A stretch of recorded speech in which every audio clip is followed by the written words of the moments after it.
ಓಂ ಶ್ರುತಿಸ್ಮೃತಿಪುರಾಣಾನಾಂ ಆಲಯಂ ಕರುಣಾಲಯಂ ನಮಾಮಿ ಭಗವತ್ಪಾದಶಂಕರಂ ಲೋಕಶಂಕರಂ ಶಂಕರಂ ಶಂಕರಾಚಾರ್ಯಂ ಕೇಶವಂ ಬಾದರಾಯಣಂ ಸೂತ್ರಭಾಷ್ಯಕೃತೌ ವಂದೇ ಭಗವಂತೌ ಪುನಃ ಪುನಃ. ಜೈ ಗುರುದೇವ್, ಜೈ ಶ್ರೀ. ಇವರುಗಳ ಆಶೀರ್ವಾದ ತಗೊಂಡು ಗಾಢ ನಿದ್ರೆಯಲ್ಲಿ ನಮ್ಮ ಅನುಭವ ಎಲ್ಲರಿಗೂ ಗೊತ್ತಿದೆ. ಆನಂದ ಸ್ವರೂಪ. ಆ ಆನಂದ ಸ್ವರೂಪಕ್ಕೂ ನಮ್ಮ ಕೋಟಿ ಕೋಟಿ ನಮಸ್ಕಾರಗಳನ್ನು ಸಲ್ಲಿಸ್ತಾ, ನಮ್ಮ ಎಲ್ಲರಲ್ಲೂ ಯಾವಾಗಲೂ ಇಲ್ಲದೇ ಇದ್ದರೂ ಅಟ್ಲೀಸ್ಟ್ ಕೆಲವು ಸಂದರ್ಭಗಳಲ್ಲಿ ಆನಂದವಾಗಿರ್ತೀವಿ. ಕಾರಣ ಏನು? ನನ್ನ ಒಳಗಡೆ ಇರೋ ಆನಂದವೇ ತೋರ್ಕೊತಾ ಇರೋದು. ನೋಡ್ರಿ, ನಮಗೆ ಗೊತ್ತಿಲ್ಲದೇನೆ ನನ್ನ ಒಳಗಡೆ ಇರೋ ಆನಂದವೇ ಹೊರಗಡೆ ತೋರ್ಕೊತಾ ಇದೆ ಅಷ್ಟೇ. ಅದಕ್ಕೆ ಇದನ್ನು ಟ್ಯಾಪ್ ಮಾಡೋದು ಹೇಗೆ? ಬಾವಿಲಿ ನೀರಿದೆ, ಸೇರಬೇಕು. ಹಾಗೆ ನನ್ನ ಒಳಗಡೆನೇ ಇದೆ ಸಾಧನೆಗಳು. ಆನಂದ ಬಲ್ಲಿಯಲ್ಲಿ ನಾವು ವಿಚಾರ ಮಾಡ್ತಾ ಬಂದ್ವಲ್ಲ, ಅವುಗಳನ್ನ ಎಷ್ಟು ನಾವು ಧರ್ಮ ಮಾರ್ಗದಿರ್ತೀವೋ, ಮತ್ತು ಪರಂಪರಾ ಸಾಧನ, ಸಹಕಾರಿ ಸಾಧನ, ನೇರಾದ ಸಾಧನ, ಮೂರುಗಳನ್ನು ಮಾಡ್ತಾ ಹೋದರೆ ನೀವು ಎಷ್ಟೆಷ್ಟು ಮೇಲಿನ ಅಂತಸ್ತಿನ ಸಾಧನ ಮಾಡೋದಕ್ಕೆ ನೀವು ಸಿದ್ಧರಾಗ್ತೀರೋ ಅಷ್ಟಷ್ಟು ಆನಂದ ನಿಮ್ಮದಾಗುತ್ತೆ. ಕಾಸಿಗೆ ತಕ್ಕಂತೆ ಕಜ್ಜಾಯ ಅಂತ ಕೂಡ ನಾವು ಚಿಂತನೆ ಮಾಡಿದ್ದು ಎಲ್ರಿಗೂ ಗೊತ್ತಾಯಿತು. ಇವತ್ತು 142 ಧರ್ಮ ಧರ್ಮಿ ರೂಪವಾಗಿರುವ ಸುಖವು ಸ್ವತಂತ್ರವಲ್ಲ ಅನ್ನೋದು ನಾವು ನೋಡಬೇಕಾಗಿದೆ. ಇದಕ್ಕಿಂತ ಮೊದಲು ಹಿಂದೆ ಏನಾಗಿತ್ತೋ ಅದನ್ನು ಮೆಲ್ಕಾಕೊಂಡು ಹೋಗಬೇಕಾಗಿರೋದು ಕೂಡ ನಮ್ಮ ಕರ್ತವ್ಯ. ಹಿಂದೆ ಏನು ಮಾಡಿದ್ವಿ? ಸುಖದಲ್ಲಿ ತೋರುವ ಧರ್ಮ ಧರ್ಮಿ ಭಾವದ ವಿಷಯಕ್ಕೆ ಕೆಲವರ ಆಕ್ಷೇಪ. ಇಲ್ಲಿ ಧರ್ಮ ಧರ್ಮಿ ಅಂತ ಬಂದಿದ ತಕ್ಷಣ ಚೆನ್ನಾಗಿ ಜ್ಞಾಪಕ ಮಾಡ್ಕೋಬೇಕು ನಾವು. ದ್ವೈತ, ದೃಶ್ಯ ಪ್ರಪಂಚ. ದ್ವೈತ ಇದು ಏನಂತಾರೆ? ಇದನ್ನು ದ್ವಂದ್ವಗಳು, ಧರ್ಮ ಧರ್ಮಿ, ಆಮೇಲೆ ವಿಷಯ ವಿಷಯಿ, ಸುಖ ದುಃಖ, ಶೋಕ ಮೋಹ, ರಾಗ ದ್ವೇಷ, ಲಾಭ ನಷ್ಟ, ಜಯ ಅಪಜಯ ಎಲ್ಲವೂ ಕೂಡ ದೃಶ್ಯ ಪ್ರಪಂಚದಲ್ಲಿ. ಅದರಿಂದ ಇಲ್ಲಿ ಮಾತಾಡ್ತಾ ಇರೋದಲ್ಲಿ ದೃಶ್ಯ ಪ್ರಪಂಚದಲ್ಲಿ ಸುಖದಲ್ಲಿ ತೋರುವ ಧರ್ಮಿ ಧರ್ಮ ವಿಭಾಗದ ವಿಷಯಕ್ಕೆ ಕೆಲವರ ಆಕ್ಷೇಪ. ಅಂದರೆ ನಮಗೆ ದೃಶ್ಯ ಪ್ರಪಂಚದಲ್ಲಿ ಆನಂದ ಸಿಗುತ್ತೆ, ಅಲ್ಲೂ ಕೂಡ 3 ಥರ ಆನಂದಗಳನ್ನ ಮುಂದಕ್ಕೆ ಹೇಳ್ತಾರೆ. ಪ್ರಾತಿಭಾಸಿಕ ಆನಂದ, ವ್ಯಾವಹಾರಿಕ ಆನಂದ, ಪಾರಮಾರ್ಥಿಕ ಆನಂದ. ಅಲ್ಲಿ ನೋಡೋಣ, ಇಲ್ಲೂ ನಮಗೆ ದೃಶ್ಯ ಪ್ರಪಂಚದಲ್ಲಿ ಆನಂದ ಸಿಗೋದ್ರಿಂದ ಇಲ್ಲಿ ದೃಶ್ಯ ಪ್ರಪಂಚ ಅನ್ನೋದಕ್ಕೆ ಧರ್ಮ ಧರ್ಮಿ ಚೆನ್ನಾಗಿ ಜ್ಞಾಪಕ ಇಟ್ಕೋಬೇಕು. ಇದು ದ್ವಂದ್ವಗಳು. ಎಲ್ಲಿ ಕಾಲ ದೇಶ ಇರುತ್ತೋ, ಎಲ್ಲಿ ಒಂದಕ್ಕಿಂತ ಹೆಚ್ಚಿರುತ್ತೋ ಅಲ್ಲಿ ಧರ್ಮ ಧರ್ಮಿ. ಈ ಕೆಲವರು ಇದ್ರ ಬಗ್ಗೆ ಆಕ್ಷೇಪ ಮಾಡ್ತಾರೆ. ಯಾರು ಹೀಗೆ ಆಕ್ಷೇಪ ಮಾಡೋದಕ್ಕೆ ಮುಖ್ಯವಾದ ಕಾರಣ ಏನಪ್ಪ ಅಂದರೆ, ನಮ್ಮ ಎಚ್ಚರದಲ್ಲಿರುವ ಅರಿವಿನ ಆಶ್ರಯನಾಗಿರುವ ನಾನು ಎಂಬ ಪದಾರ್ಥವೇ ಸುಖಕ್ಕೆ ಆಶ್ರಯವಾಗಿರುತ್ತದೆ. ಇಲ್ಲಿ ಪ್ರತಿಯೊಬ್ಬರೂ ಆನಂದಕ್ಕೆ ಪ್ರಯತ್ನ ಮಾಡ್ತಾರೆ. ಯಾಕೆ? ಪ್ರತಿಯೊಬ್ಬರಿಗೂ ಆನಂದ ಬೇಕು. ನಾವು ಆನಂದ ಸ್ವರೂಪವಾಗಿರುವುದರಿಂದ ಆನಂದಕ್ಕೆ ಹುಡುಕೊಂಡೇ ಹೋಗ್ತಾರೆ. ಆದರೆ ಇಲ್ಲಿ ತಾರ್ಕಿಕರು ಏನು ಮಾಡ್ತಾರೆ ಅಂತಂದರೆ, ಹೇಗೆ ಅನಾತ್ಮ ವಸ್ತುಗಳು ದೃಶ್ಯ ಪ್ರಪಂಚದಲ್ಲಿ ಇದ್ದರೆ ಅದನ್ನು ದ್ರವ್ಯ ಗುಣ ಕರ್ಮ ಸಾಮಾನ್ಯ ವಿಶೇಷ ಭಾವ ಅಭಾವ ಸಮವಾಯ ಇವೆಲ್ಲ ಏನು ಹೇಳ್ತಾರೋ ಹಾಗೆ ತಂದು ಆತ್ಮನಿಗೂ ಕೂಡ ಅವರು ಈ ಈ ಒಂದು ಬ್ಯಾಸ್ಕೆಟ್ನಲ್ಲೇ ಹಾಕ್ಬಿಡ್ತಾರೆ. ಈ ಒಂದು ಏನು ಗ್ರೂಪ್ನಲ್ಲಿ ಸೇರಿಸ್ಬಿಡ್ತಾರೆ ಆತ್ಮನ್ನು ತಂದು. ಇದು ಯಾಕೆ? ತಾರ್ಕಿಕರು, ತರ್ಕ, ಇಂಟೆಲೆಕ್ಚುಯಲ್ ಜಗ್ಲರಿ, ಅನುಭವದಿಂದ ನೋಡೋಕೆ ಬರಲ್ಲ ಅವರಿಗೆ. ಅದಕ್ಕೋಸ್ಕರ ಇವರು ಈ ಸುಖ ದುಃಖ, ಇಚ್ಛೆ ದ್ವೇಷ, ಪ್ರಯತ್ನ ಅಥವಾ ಧರ್ಮ ಅಧರ್ಮ ಇವೆಲ್ಲವೂ ಆತ್ಮನ ಗುಣಗಳು ಅಂತ ಹಾಕ್ಬಿಡ್ತಾರೆ. ಅಂದರೆ ಆತ್ಮನಿಗೆ ಗುಣಗಳಿದೆ ಅಂತ ತಂದಾಗ್ತದೆ. ನಾವು ಹೇಳೋದು ಆತ್ಮ ಗುಣಾತೀತ. ಗುಣ ಎಲ್ಲಿ ಬರುತ್ತೆ? ಎಲ್ಲಿ ಅಂತಃಕರಣ ಇರುತ್ತೋ ಅಲ್ಲಿ ಗುಣ, ದ್ವೈತ, ಕಾಲಾದೇಶ ಇವೆಲ್ಲ ಬರುತ್ತೆ.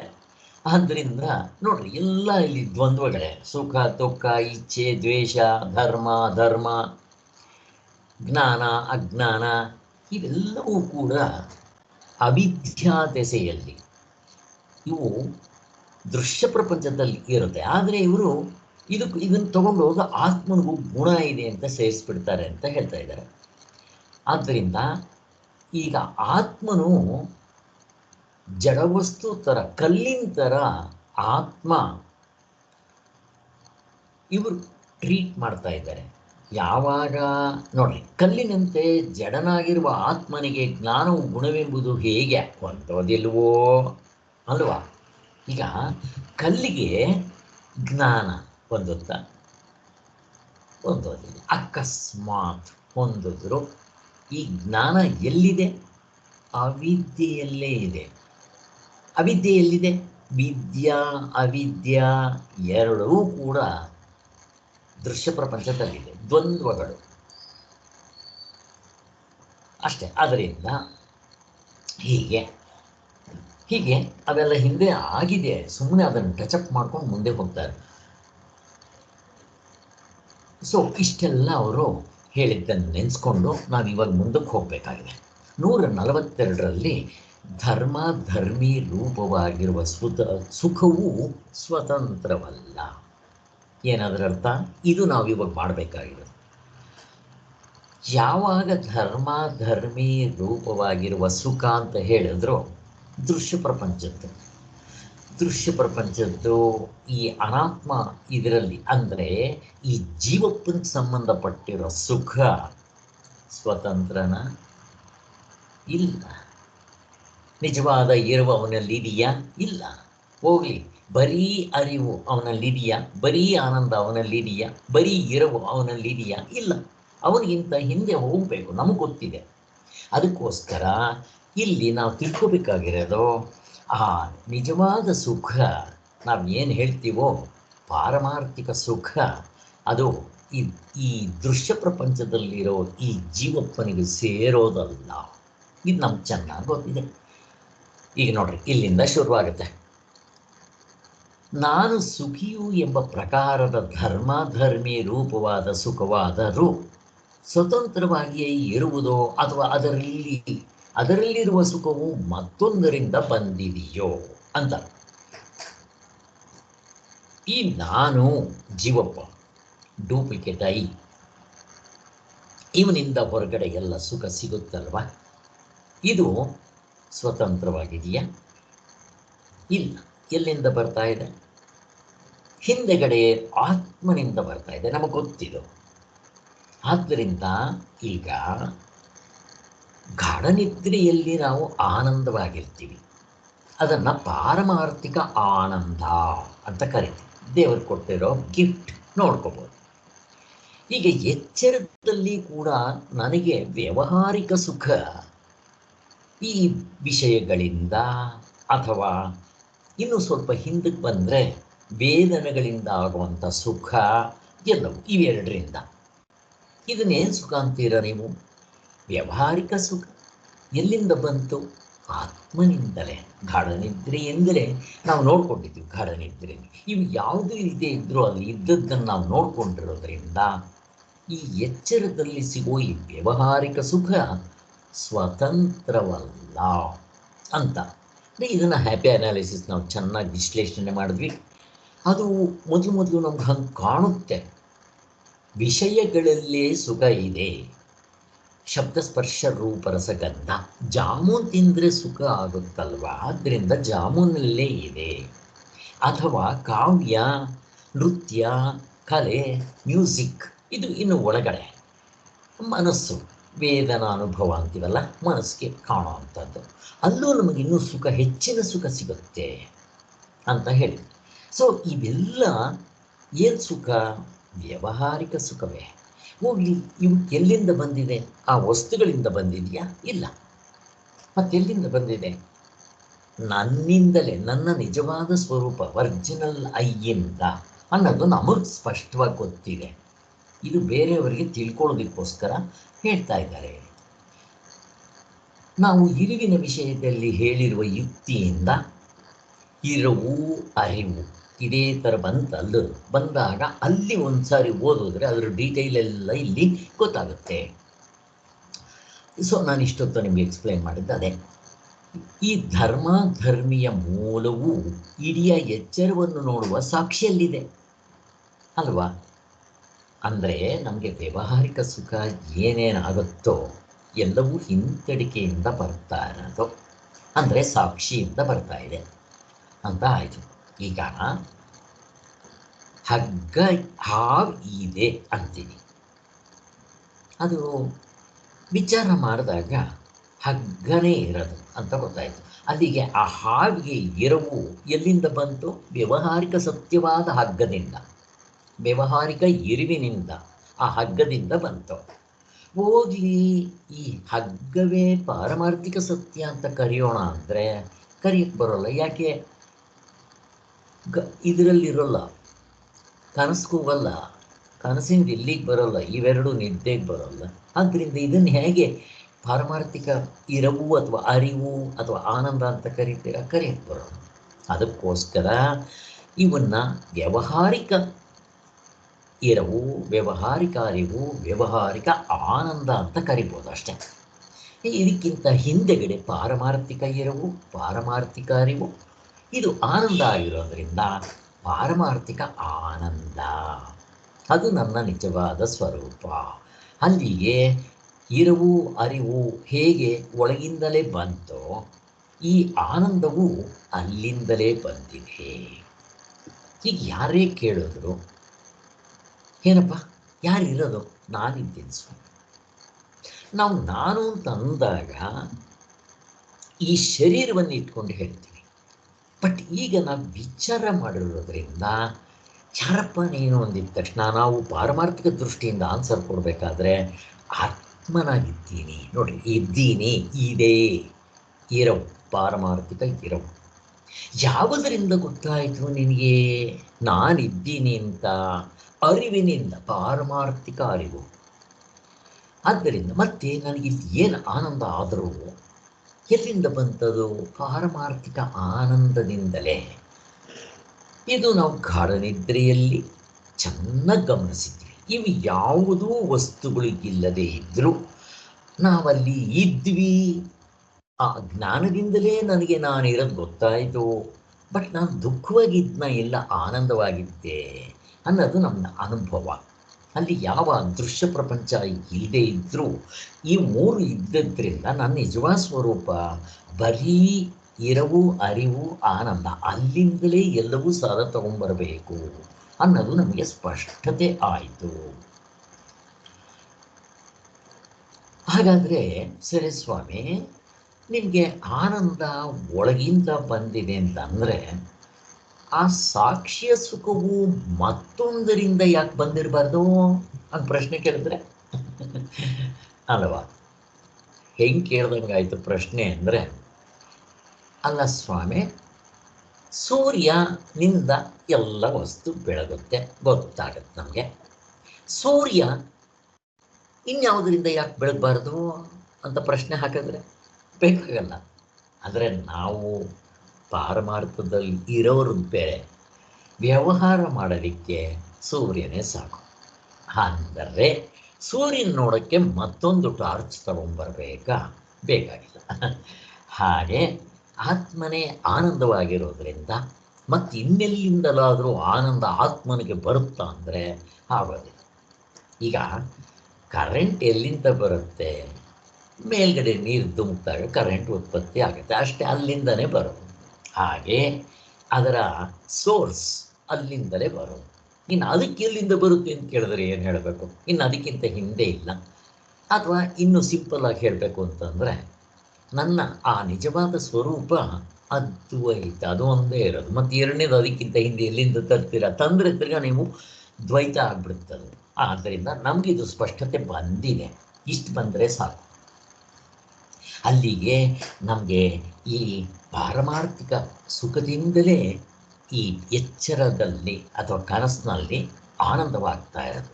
ಅಂದರೆ ಆ ಪಾರಮಾರ್ಥಿಕ ಸುಖ ಗಾಢನಿದ್ರೆಯಲ್ಲೂ ಇದೆ, ಎಚ್ಚರದಲ್ಲೂ ಇದೆ, ಕನಸಿನಲ್ಲೂ ಇದೆ. ಅದು ಮೂರರಲ್ಲಿ ಇರುತ್ತೆ. ಯಾಕೆ? ಸಾಕ್ಷಿಯಾಗಿದೆ ಅನ್ನೋದು ಗೊತ್ತಾಯಿತು. ಏಕೆಂದರೆ ಯಾಕದು ನನ್ನ ಒಳಗಡೆಯಿಂದ ಬಂದಿದೆ ಮತ್ತೆಲ್ಲ ಬೇರೆ ಕಡೆಯಿಂದ ಬಂದಿಲ್ಲ ಅಂದರೆ, ಅದು ನಮಗೆ ಎಂದಿಗೂ ಅಪ್ರಿಯವಾಗುವುದಿಲ್ಲ.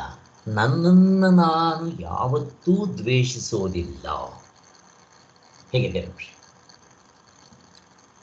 ಬಹುಶಃ ಕೆಲವು ಸಲ ಈ ಜೀವೋಕ್ತನಾದ ನಾನನ್ನು ಬೇಜಾರು ಪಡ್ಬೋದು, ಅದಕ್ಕೋಸ್ಕರನೇ ಸೂಯಿಸೈಡ್ ಮಾಡ್ಕೊಳ್ಳೋದು. ಆದರೆ ಅದಕ್ಕೂ ಹಿಂದಡಿಕೆ ಇರೋ ಆತ್ಮನ್ನ ಬೇಸರ ಪಟ್ಟವರು ಯಾರಾದರೂ ಇರ್ತಾರ? ಸಾಧ್ಯನೇ. ಅಲ್ಲಿ ಫಸ್ಟ್ ಆಫ್ ಆಲ್ ಬೇಸರ ಅನ್ನೋ ಪ್ರಶ್ನೆ ಎಲ್ಲಿ ಹೇಳ್ರಿ? ನಿಮಗೆ ದುಃಖ ಅಂತ ಏನಾದರೂ ಅದರ ಇರುತ್ತಾ? ಇರೋದಿಲ್ಲ. ಬರೀ ಸುಖ, ಬರೀ ಸುಖ ಅಲ್ವಾ? ಆದ್ದರಿಂದ ಅಲ್ಲ, ದ್ವೈತ ಇಲ್ಲ ಅಲ್ಲ, ಅದ್ವೈತ. ಮತ್ತು ದ್ವೇಷ ಅನ್ನೋದು ಎಲ್ಲಿಂದ ತರ್ತೀರ? ಇವೆಲ್ಲ ದೃಶ್ಯ ಪ್ರಪಂಚದಲ್ಲಿ. ಆದ್ದರಿಂದ ನನ್ನನ್ನು ನಾನು ದ್ವೇಷಿಸೋದು ನಿಜವಾದ ನಾನು ಯಾರೂ ಇಲ್ಲ.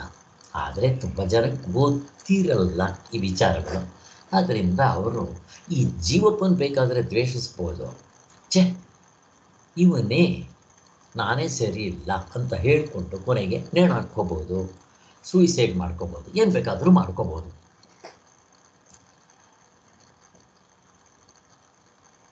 ಪ್ರಿಯವಾಗಿರುವುದೇ ಸುಖದ ಗುರುತೆಂದಾದರೆ ಸಾಕ್ಷಿಯೇ ಅತ್ಯಂತ ಪ್ರಿಯವಾಗಿರುವುದೆಂದಾಗುತ್ತದೆ. ಹೇಗೆಂದರೆ, ಲೋಕದಲ್ಲಿ ಪ್ರತಿಯೊಂದು ಪ್ರಾಣಿಯು ತನ್ನನ್ನು ತಾನು ಪ್ರೀತಿಸ್ಕೊಂತಾನೆ. ಹೇಗಿದೆ ನೋಡಿ. ದೇವತೆಗಳಿಂದ ಹಿಡಿದು ಪ್ರಾಣಿಗಳವರೆಗೂ ತನ್ನನ್ನು ತಾನು ದ್ವೇಷಿಸ್ಕೊಳ್ಳೋದು ಸ್ವಲ್ಪ ತೋರಿಸ್ರಿ. ಈವನ್ ಅಂತ ವೀರಪ್ಪ ಎಷ್ಟು ಜನಗಳಿಗೆ ತೊಂದರೆ ಕೊಟ್ಟು ಏನು ಮಾಡಿದ್ರು ಕೂಡ ಎಲ್ಲರೂ ಹೇಳ್ತಾರೆ, ಅವನು ಸಿಕ್ಕಿದ್ರೆ ಸಾಕು ಒಂದಾಗ್ಬಿಡ್ತಾನೆ. ಅವನನ್ನು ಅವನು ದ್ವೇಷಿಸ್ಕೊಳ್ಳಿ ನೋಡೋಣ, ಅವನನ್ನು ಅವನ್ನ ಹೊಡ್ಕೊಳ್ಳಿ ನೋಡೋಣ, ಹೊಡ್ಕೊಳ್ಳಲ್ಲ. ಏಕೆ? ಅವನ ಮೇಲೆ ಪ್ರೀತಿ. ನೋಡ್ರಿ, ಡೂಪ್ಲಿಕೇಟ್ ಐ ಮೇಲೆ ಇಷ್ಟು ಪ್ರೀತಿ ಇರಬೇಕಾದ್ರೆ ಯಾರಾದರೂ ಕೊಳ್ಳಕ್ಕೆ ಹೋದರೆ ಬೇಡ ಅಂತ ತಪ್ಪಿಸ್ಕೊಳ್ಳೋಕೆ ಪ್ರಯತ್ನ ಮಾಡ್ತಾನೆ. ಹಾಗಿದ್ದಾಗ ಇದಕ್ಕೂ ಹಿಂದಡಿಕೆ ಆಗಿರೋ ಆತ್ಮನ ಮೇಲೆ ಎಷ್ಟು ಮೋಹ ಇರಬೇಕು ಅವನಿಗೆ. ಇರೋದು ಸಹಜವೇ, ಇರಲೂ ಬೇಕಾಗಿರೋದೆ. ಯಾಕೆ? ನಾನೇ ಅದು, ಅದರ ಒಂದು ಪ್ರತಿಬಿಂಬವೇ ಇಲ್ಲಿರೋ ನಾನಾಗಿರೋದ್ರಿಂದ ನನಗೆ ಇದ್ರ ಮೇಲೂ ಪ್ರೀತಿ. ಯಾವಾಗ ವಿಚಾರ ಮಾಡಿ ನನ್ನ ನಿಜವಾದ ಸ್ವರೂಪ ಅದು ಇದಲ್ಲ, ಅದು ನಾನು, ಇದು ನನ್ನದು ಅನ್ನೋದು ಅನುಭವಕ್ಕೆ ಬರುತ್ತೋ ಆಗ ಇದರ ಮೇಲೆ ಪ್ರೀತಿ ಕಡಿಮೆ ಆಗತ್ತೆ. ಹೇಗಿದೆ ನೋಡ್ರಿ. ನಾವು ನಿಜವಾಗ್ಲೂ ಸಾಧನೆ ಮಾಡಿ ಈ ವಿಚಾರಗಳು ಮಾಡಿದರೆ ನನಗೆ ಇದ್ರ ಮೇಲೆ ಪ್ರೀತಿ ಕಡಿಮೆ ಆಗುತ್ತೆ. ಹೇಗೆ ಗೊತ್ತಾಗುತ್ತೆ ಸರ್ ನಿಮ್ಗೆ ಇದ್ರ ಮೇಲೆ ಪ್ರೀತಿ ಕಡಿಮೆ ಆಗಿರೋದು? ಪ್ರಶ್ನೆ. ನೀವು ಮೇಕಪ್ ಮಾಡ್ಕೊತಾ ಇದ್ರೆ ಅವೆಲ್ಲ ಬಿಟ್ಬಿಡ್ತೀರಾ. ಮತ್ತು ಇದಕ್ಕೋಸ್ಕರ ಶೃಂಗಾರ, ಎಂಥದ್ದು ಶೃಂಗಾರ? ಅಂದ ಚಂದವೇತಕೆ ಅಂತರಂಗ ದೈವಕೆ ಸದಾ ಜೇನಿನಂತೆ ಮನಸ್ಸು ಮಾರಿದೆ. ಎಷ್ಟು ಚೆನ್ನಾಗಿದೆ ನೋಡಿ. ಈ ಮಲ್ಲಮ್ಮನ ಪವಾಡದಲ್ಲಿ ರಾಜ್ಕುಮಾರನಿಗೆ ಮನಸ್ಸು ಮಾಗಿದೆ ಸರ್, ಅಂದ್ರೆ ಪಕ್ವವಾಗಿದೆ ಅಂತ. ಮನಸ್ಸು ಮಾಗಿದೆ ಅಂತ, ಅದೇ ಪಕ್ವವಾಗಿದೆ ಅಂತ. ರಾಜ್ಕುಮಾರರು ಅವನಿಗೆ ಅವರ ಮಲತಾಯಿ ಏನೋ ಕುಡಿಸ್ಬಿಟ್ಟು ಅವನ ಮನಸ್ಸನ್ನು ಗಡ್ಡಂತರ ಮಾಡಿಬಿಟ್ರು. ಅವನು ಮೇಕಪ್ ಮಾಡ್ಕೊತಾ ಇರ್ತಾನೆ, ಅವನು ಬುದ್ಧಿವಂತನೇ. ಬಟ್ ಅವ್ರ ತಾಯಿ ಹಂಗೇನೋ ಮಾಡಿ ಹೇಗೆ ಮಧ್ಯದಲ್ಲಿ ಕಾಯಿಲೆ ಬಂದರೆ ಗೊತ್ತಾಗಲ್ವೋ ಹಾಗೆ. ಅಂದರೆ ಅವನು ಮದುವೆ ಆದಮೇಲೆ ಮಲ್ಲಮ್ಮ ಬಂದಿದ್ದೆ ಅವನಿಗೇನೋ ಸ್ವಲ್ಪ ಟ್ರೀಟ್ಮೆಂಟ್ ಕೊಡಿಸಿ ಎಲ್ಲ ನಾರ್ಮಲೈಸ್ ಮಾಡ್ತಾನೆ ಅವಳು, ಅದು ಬೇರೆ. ಆಗ ಇವನು ಇನ್ನೂ ಸೆರಗೋಕ್ಕೆ ಮೊದಲು ಆ ಕನ್ನಡಿ ಮುಂದೆ ನಿಂತ್ಕೊಂಡು ಮೇಕಪ್ ಮಾಡ್ಕೊಳ್ಳೋದು ಏನೋ ಮಾಡ್ಕೊತಾ ಇರ್ತಾನೆ ಅವನಿಗೆ ಬಂದಂಗೆ. ಆಗ ಇವಳು ಗೊತ್ತಿರುತ್ತಲ್ಲ ಅವನ ಹಿಂದೆ ಏನು ಅಂತ, ಇವನು ನಿಜವಾಗ್ಲೂ ಸರಿಯಾಗಿರೋ ಮನುಷ್ಯನೇ ಅಂತ ಹೇಳಿ ಈ ಹಾಡು ಹೇಳ್ತಾಳೆ. ಎಷ್ಟು ಚೆನ್ನಾಗಿದೆ. ಅಂದ ಚಂದವೇತಕ್ಕೆ, ಯಾರಿಗೆ? ಆತ್ಮನಿಗೆ. ಸದಾ ಜೇನಿನಂತೆ ಮನಸ್ಸು ಮಾರಿದೆ, ಅಂದರೆ ಆತ್ಮನು ಒಳಗಡೆ ಇರೋ ತತ್ವ ಯಾವಾಗಲೂ ಸದಾ ಜೇನಿನಂತೆ ಆನಂದ ಸ್ವರೂಪ. ಅದಕ್ಕೆ ಆನಂದ ಸಿಕ್ಕಿದ ಮೇಲೆ ಅದಕ್ಕಿಂತದ್ದು ಮೇಕಪ್ಪು, ಅದಕ್ಕಿಂತದ್ದು ಬಟ್ಟೆ. ಅದಕ್ಕೆ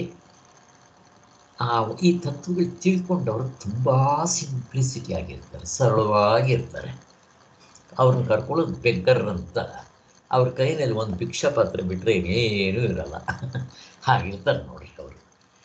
ಆದರೆ ಅವ್ರಿಗಿರುವಂಥ ಆನಂದ ಸುಖ ಮತ್ತೊಬ್ಬರಿಗಿರೋದಿಲ್ಲ.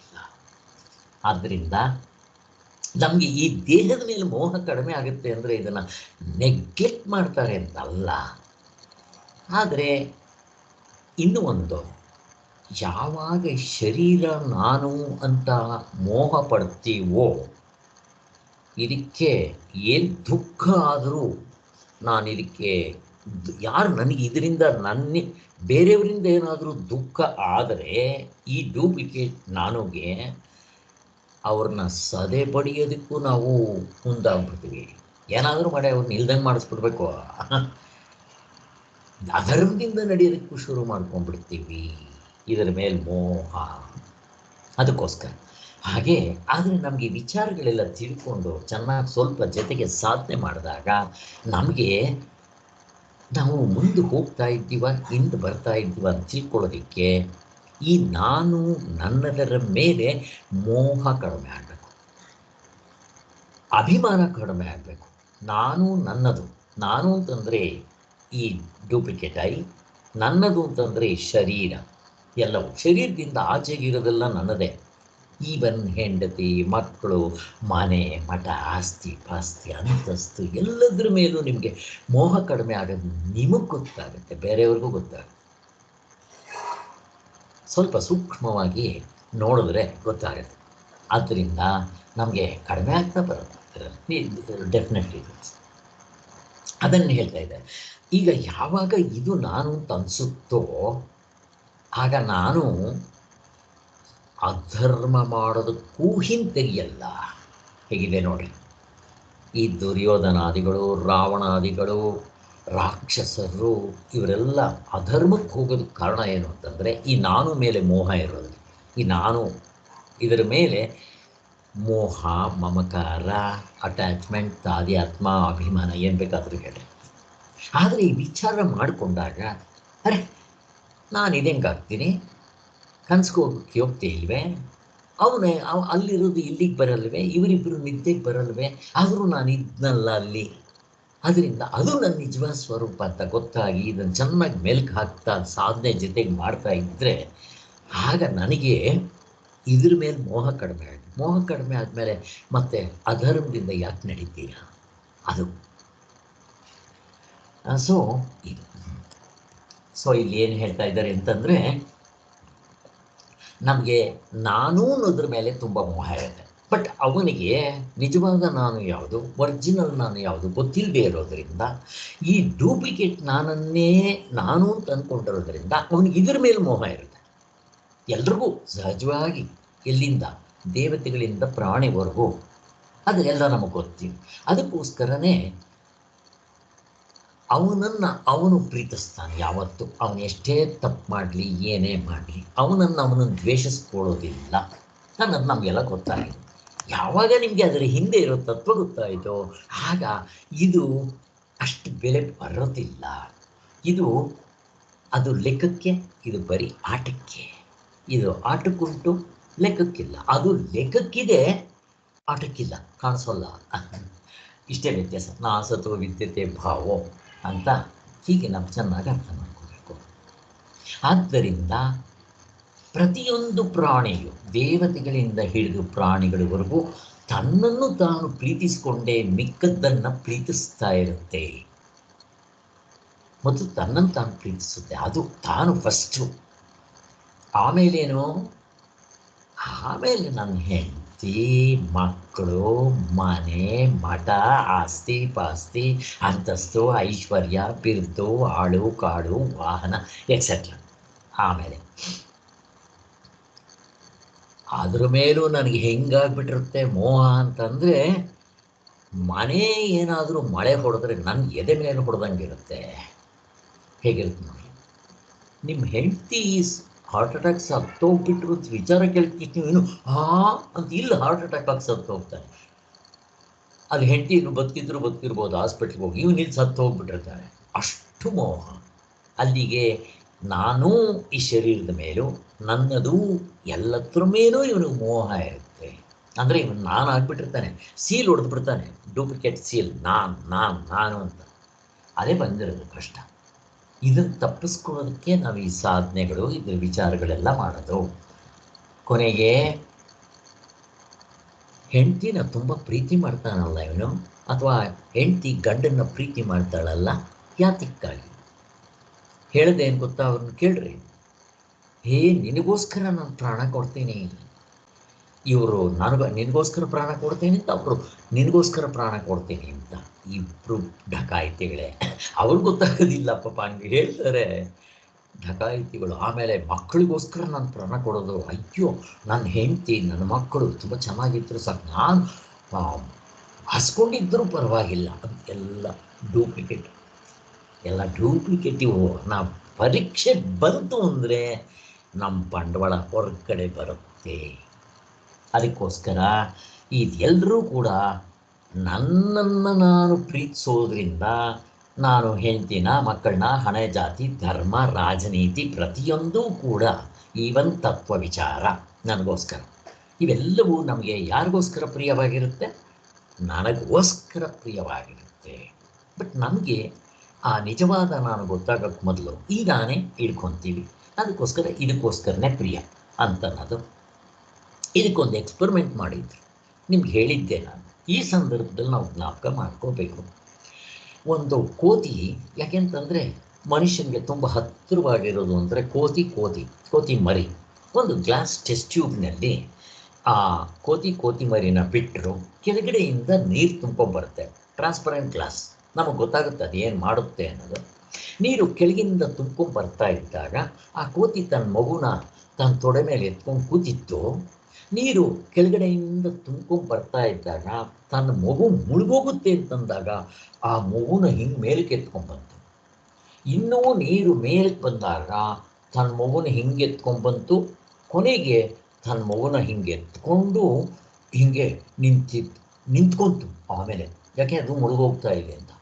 ಆಮೇಲೆ ಏನಾಯಿತು, ನೀರು ಬಂದು ಇಲ್ಲಿವರೆಗೂ ಬಂತು. ಅದಕ್ಕೆ ಕೋತಿಗೆ, ತಾಯಿಗೆ ಬಂದಿದ ತಕ್ಷಣ ಅದಕ್ಕೆ ಉಸಿರು ಕಟ್ಟೋ ಥರ ಆದಾಗ ಆ ಕೋತಿ ಮರಿನ ಕೆಳಗಾಕಿ ಅದರ ಮೇಲೆ ನಿಂತ್ಕೊಂಡು ಉಸಿರಾಡೋಕ್ಕೆ ಶುರು ಮಾಡ್ತು. ಹೇಗಿದೆ ನೋಡ್ರಿ ಸ್ವಾಮಿ, ಇದು ಕೋತಿ ಪ್ರಾಣಿಗಾಗಲ್ಲ, ನಾನು ಹಂಗೆ ಮಾಡಲ್ಲ, ಎಲ್ಲಷ್ಟೇ. ಯಾರಿಗೂ ಹಂಗಾಗೋದು ಬೇಡ. ತಮ್ಮ ಮಕ್ಕಳು ಎಲ್ಲೋ ಕೆರೆಯಲ್ಲಿ ಬಿದ್ದು ಏನೋ ಕೊಚ್ಕೊಂಡು ಹೋಗ್ತಾ ಇದ್ದರೆ ಈಜು ಬರುತ್ತೆ. ಆದರೂ ಕೂಡ ನನ್ನ ಮಗನ ಕಾಪಾಡ್ರಿ ಬನ್ನಿರಿ, ಯಾರಿಗೆ ಈಜು ಬರುತ್ತೆ ಅಂತ ಹೊರತು ನಾವು ತುಂಬಕಲ್ಲ. ಅಲ್ಲಿ ಇದಿದೆ, ಸುಳಿ ಇದೆ, ಹೋದ್ರೆ ಗೋವಿಂದ ಹೋಗ್ಬಿಡ್ಬೋದು. ಹೇಗಿದೆ ನೋಡ್ರಿ, ಇದು ಹಾಳಾಗೋಗಿ. ಹೆಂಡತಿಗೂ ಅಕಸ್ಮಾತ್ ಇನ್ಯಾರಿಗಾದರೂ ಕಿಡ್ನಿ ಫೇಲ್ಯೂರ್ ಆಗಿದ್ದರೆ, ಕಿಡ್ನಿ ಯಾರು ಕೊಡ್ತೀರಾ ಅಂತ ಕೇಳ್ತೀವಿ ಹೊರತು ನಾನು ಕೊಡ್ತೀನಿ ಅಂತ ಯಾರೂ ಕೇಳಲ್ಲ. ಏನೂ ಆಗೋದಿಲ್ಲ, ಒಂದಿದ್ರೂ ಸಾಕು. ಹೇಗಿದೆ ನೋಡ್ರಿ, ಇದನ್ನೇನು ತೋರಿಸುತ್ತೆ? ಮೇಲ್ಗಡೆ ಹೆಸರು ಮಾತ್ರ, ಅಯ್ಯೋ ನನ್ನ ಹೆಂಡತಿ ನಾನು ಪ್ರೀತಿ ಮಾಡ್ತೀನಿ, ಬೇಕಾದ್ರೆ ಪ್ರಾಣ ಕೊಟ್ಬಿಡ್ತೀನಿ, ಆಕಾಶವೇ ಬೀಳಲಿ ಮೇಲೆ ನಾನೆಂದು ಕೈ ಬಿಡೇನು. ಎಲ್ಲ ಬರೀ ಹಾಡುಗಳು, ಮದುವೆ ಮೊದಲು ಎಲ್ಲ ಬರೀ ಸ್ಟೆಂಟ್. ಹೇಗಿರುತ್ತೆ ನೋಡ್ರಿ. ಅದಕ್ಕೆ ನಾವು ಜೋಕ್ ಮಾಡುವಾಗ ಹೇಳ್ತಾ ಇರ್ತೀವಿ, ಮದುವೆ ಆದಾಗ ಹೆಂಡತಿ ಚಂದ್ರಮುಖಿ. ಅವಾಗ ಹಾಡುಗಳು ಇಂಥವೇ ಬರೋದು. ಭೂಮಿ ತಾಯಾಣೆ ನೀ ಇಷ್ಟ ಕಣೆ, ಎಲ್ಲ ಹಾಡುಗಳು ಇಂಥವೇ ಬರೋದು. ಹೇಗಿರುತ್ತೆ ನೋಡ್ರಿ. ಸ್ವಲ್ಪ ಒಂದೆರಡು ಮಕ್ಕಳಾಗ್ಲಿ, ಆಮೇಲೆ ಆ ಚಂದ್ರಮುಖಿ ಇದ್ದಿದ್ದು ಹಾಡು ಇದೆ ಒಂದು, ಚಂದ್ರಮುಖಿ ಪ್ರಾಣಸುಖಿ ಅಂತ ಹಿಂಗೆಲ್ಲ ಹಾಡುಗಳಿದೆ. ಅದೇ ಒಂದು 20 ವರ್ಷ ಆಗಲಿ ಮದುವೆ ಆದ್ಮೇಲೆ ಸೂರ್ಯಮುಖಿ, ಚಂದ್ರಮುಖಿ ಹೋಗಿ ಸೂರ್ಯಮುಖಿ ಆಯಿತು. ಇನ್ನೊಂದು 20 ವರ್ಷ ಹೋಗ್ಲಿ, ಆಮೇಲೆ ಏನಾಗುತ್ತೆ, ಜ್ವಾಲಾಮುಖಿ. ಜೋಕ್ ಹೇಳ್ತಾ ಇರ್ತೀನಿ ನಾನು. ಹಾಗೆ ಹೀಗೆ ನೆಫಿಷಿಯಲ್ನಲ್ಲಿ ಬರೀ ಸೆಂಟು ಸ್ಮೆಲ್ಲು. ಓಹೋ, ಏನು ಯಾವಾಗ ಹೋಗ್ಲಿ ಆ ರೂಮ್ಗೆ ಅವ್ರಿಗೆ ಸೆಂಟ್ ಸ್ಮೆಲ್ಲು, ಆ ಸ್ಮೆಲ್ಲು, ಈ ಸ್ಮೆಲ್ಲು, ಅಗರಬತ್ತಿ ಸ್ಮೆಲ್ಲು. ಒಂದು ಮಗು 2 ಮಗು ಆಗಲಿ, ಆಮೇಲೆ ಟಾಲ್ಕಮ್ ಪೌಡ್ರ್ ಸ್ಮೆಲ್ಲು.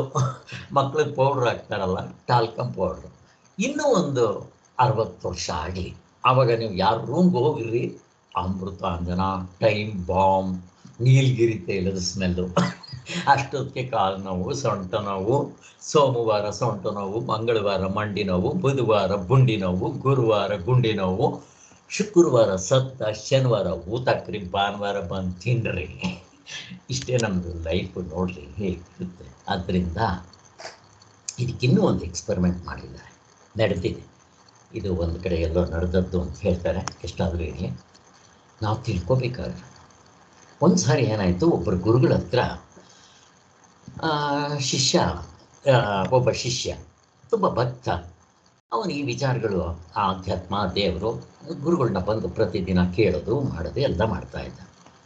8 ಗಂಟೆ ಆದರೆ ಸಾಕು, ಸ್ವಾಮಿ ನಾನು ಬರ್ತೀನಿ ಅಂತ ಇದ್ದ. ಯಾಕಪ್ಪ 8 ಗಂಟೆಗೆ ಹೊರಟೇಬೇಕು, ಪ್ರತಿ ಸಾರಿ 8 ಗಂಟೆಗೆ ಹೋಗ್ಬಿಡ್ತೀಯಲ್ಲ ಯಾಕೆ ಅಂದಾಗ, ಅಯ್ಯೋ ಸ್ವಾಮಿ, ನನಗೋಸ್ಕರ ನನ್ನ ಹೆಂಡತಿ ನನ್ನ ಮಕ್ಕಳು ಪ್ರಾಣ ಬಿಟ್ಬಿಡ್ತಾರೆ ಸ್ವಾಮಿ, ನಾನು ಹೋಗೋದು ತಡ ಆಗ್ಬಿಟ್ರೆ ಅವ್ರು ಊಟನೇ ಮಾಡೋದಿಲ್ಲ.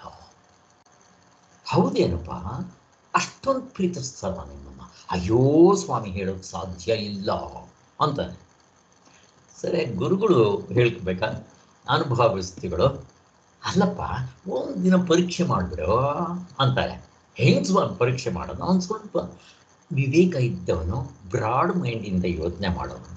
ಅದಕ್ಕೋಸ್ಕರ ಹೇಗೆ ಸ್ವಾಮಿ ಮಾಡೋದು, ನೀವು ಹೇಳಿ ಸ್ವಾಮಿ, ನಾನು ಪರೀಕ್ಷೆ ಮಾಡ್ತೀನಿ, ಅವಾಗ ನಿಮಗೂ ಕನ್ಫರ್ಮ್ ಆಗುತ್ತೆ ಅಂತ. ನಾವು ಏನಿಲ್ಲಪ್ಪ, ಇವತ್ತು ನೀನು ಹೋಗ್ತೀಯಲ್ಲ, ನೀನು ಸತ್ತಂಗೆ ಆ್ಯಕ್ಟ್ ಮಾಡಿಬಿಡು, ನಾನು ಈಗಲೇ ನಿನಗೊಂದೇನೋ ಒಂದು ಔಷಧಿ ಕೊಟ್ಟಿರ್ತೀನಿ, ನಿನ್ಗೆ ಅವಾಗ ಪ್ರಜ್ಞೆ ಅಷ್ಟೊಂದು ಇರುತ್ತೆ, ಬಟ್ ನಿನಗೇನು ಅಷ್ಟು ಗೊತ್ತಾಗುತ್ತೆ, ನಿನಗೆಲ್ಲ ಅರ್ಥ ಆಗುತ್ತೆ, ಕೇಳುತ್ತೆ, ಎಲ್ಲ ಮಾಡುತ್ತೆ, ಬಟ್ ನೀನು ತುಂಬ ಆರಾಮಾಗಿದ್ದುಬಿಡ್ತೀಯ, ಸತ್ತಂಗಿದ್ದುಬಿಡ್ತೀಯ, ಬಟ್ ನಿನಗೆಲ್ಲ ಕೇಳಿಸ್ತಾ ಇರುತ್ತೆ, ಯಾರೇನು ಮಾತಾಡ್ತಾರೆ ಎಲ್ಲ, ಯೋಚನೆ ಮಾಡಬೇಡ, ನೀನೇನು ಸಾಯಲ್ಲ, ನಾನು ಇರ್ತೀನಿ ಅಂತಾರೆ ಅವರು. ಆಯಿತು ಅಂತಂತಾರೆ. ಅವ್ರಿಗೇನೋ ಸ್ವಲ್ಪ ಕೊಡ್ತಾನೆ, ಹೋಗ್ತಾನೆ.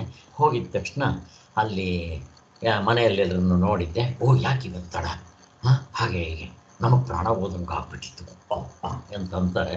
ಅಂದಿದ ತಕ್ಷಣ ಇವನು, ಯಾಕೋ ನನಗೆ ಸುಸ್ತಾಗ್ದಂಗೆ ಆಗ್ತಾ ಇದೆ, ನಾನು ಸ್ವಲ್ಪ ಮಲ್ಕೊತೀನಿ ಅಂತ ಹೇಳಿ ಮಲ್ಕೊತಾನೆ.